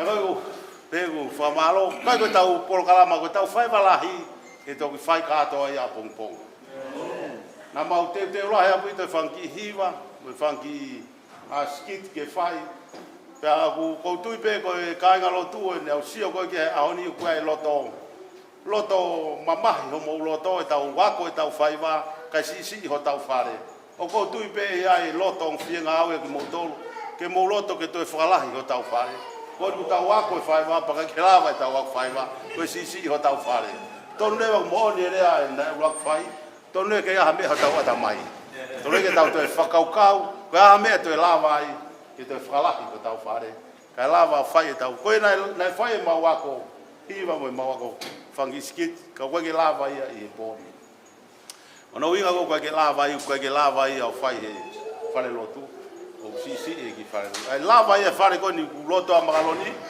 ko fu fare ko loto a magaloni malo e li to ua e mo fare lo ua ko ni fare la o pito e tau alu ke a ko pong pe kai nga tai fu ka o si ko Fakafeiloaki ki mo tol ko to pe ka pa ko fu tai me na mo kau mai mo ki ma tol e lotu Fakapende kos ma fi la e pito ko Fakafeiloaki ki mo tol mo lava mai ke tau alu fi fakataha mo ki ma tol e fu tu o siasi o si su o ka fo ke ha siasi e pentecosi o siasi pe ya o tua ko ya ko famalo ke to ta ko to pe lava mai e ahon famalo ke ka kuki famalo ke ka sene bebe ke ka miri poane pe ke ka miri tula so mo lava mai fa ho nga e ai ofa ko to pe na mo fai mana tu ma pe le apostol ko Paula e ka ke more ta nga ta nga o fai ke o tua malo pito o fa ke to ta ko to pe ta hui mai mo ki foi mo ta fa hi mai e ko o fa au foi ves pe ta ra hi pe ko fa ha ta o keres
ki o afio me loto Fakafeiloaki, loto Fakamalo, loto tukulolo kakato atu ki he afiona. Ura ke mau Fakamalo ko hui ko o folofola, o kuma ui pe akuanga tonu o folofola, ke le lea hanga tonu mai ki he mau mo ui. O kuma utari kakato pe kuma utari iyo ki o folofola. I kai ke ai ha uri la tai o folofola. O kumaa pe aku maa oni o folofola. Wene lawe mai ka te mau tolu o kuma wongoi. Koe ofa mo oni. E koe otua maa oni ai afioni. Ma wangat ke re koe whakafoki hai mga tāpuaki. Whakamonuia si o ngata mai o eiki. Na teu i lelei ho o folofola. Whai e whelaulau mo e kumi ki ho afioni. Ka koe ni mau kai moi noe ho mau lau maari e. Fia e toko taha kotoa pe. Mau whamalo ati o afio ka hui koe kau se wāniti, ka masi o nau ngai hoa, e nau whānau, nau mui mai, koe fia, ke mau tū whakata e kau e langa ngāue ai afiona. E ki mau loto e whakamonu ia ai afiona. Mau ilo mena ia e ngai whakamore, mau ilo na ia e ongo sia, na ia e mohe tae fiu. Tangi ho maulo toki a fiona. Whakafoki atu ha monu ia. E te nau tolo e fie tū whakataha, mo e fie ngāwe whakataha. Fie Fe'ofa'aki he ngāwe e pureanga o e a fiona. Ke monu ia ho kakai koe uhipe koe a fiona. O be maulotu koe uhi koe kau a kuki koe toa be mo e kau Fe'ofa'aki koe toa be ko mau inasu whakataha i he hoa ko eni. Whakafoki mua ha tāpuaki, pake whamonu ia e nau wahi ai anga me a. Ke monu ia si kāinga lotu. Ka pēka teki nau tolu pēna e nima mai o tokoni mai he ngahi tapa kotoa pēa e kātoanga ku mau i heni ai. O ku mau lotu e o tua. O ake ha fia makehe ka teki nau tolu ke nau ilo. Ko e tenga ku nau tohe ka ke more tai aonga eiki. O ku mau lotu ho a fio ke monu ia ho kakai eiki. Au mau lotu ko i ko ngāwe a pongpongina. Mau whakawhea i peho lau maari e maa oni e o tua. Ta taki ai pe ki mau tolu pa ke wari tātā singa i mea lere mau ngāwe aki. Ta pe ke mo ui ko toa pe. Mau lotu ko ngai whare ku mau whanga i ke mau mohe ai. Kai ke masiva e whainga taa mau lotu malu mo ui ma ki mau tolu eki. O pe mau lotu he hoa ko eni e o tua. O i ko si kawa ahi ko toa pe nau si lava mai ko uhi ko ngai tapa ko toa pe he anga mau Fe'ofa'aki mau tokoni aki mau kore o tua whamui pe kai ngata e tua si lau maari e ke mo ui he pure anga o afio tokoni aki mau tolu e tua iai ha ngai mea tonu ke huu mo kawat ki ai e mau lotu he whiafko eni abata mai e mau lotu whakakato mai me afiona pe he a lotu mau whai tunga ho alo sisu kalaisko mau eki o mau whamu ui emeni. Tā poaki ai otoa koe tamai alo me lau maari e maari oni. Ia reng mau tolu mau e pēa e alo ofa e a whiona o nā hiri whaipeo tā ngata emeni. Malo pito, tau me tāpakina ki tau tolu e eki emeni.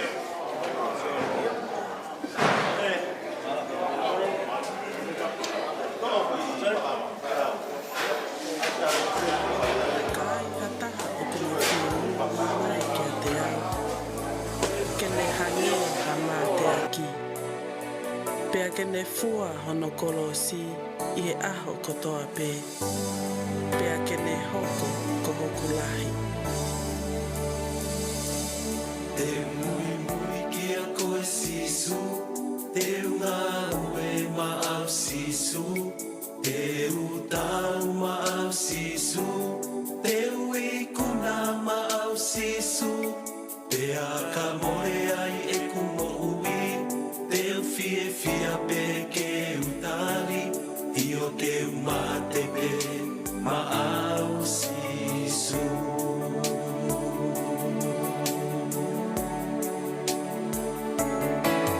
Ka oku ke fie mui mai, ke hange hamate aki, ke matu aki, ua hokolosi.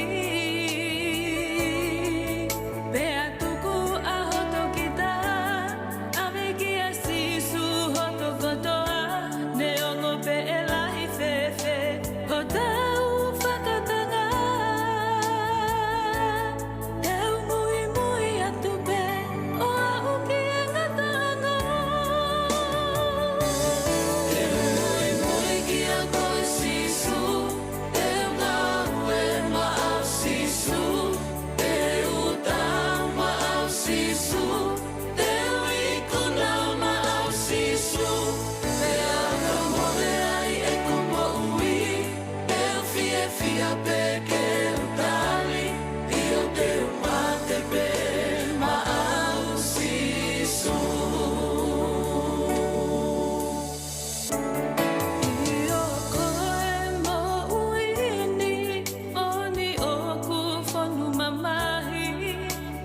kata ki pe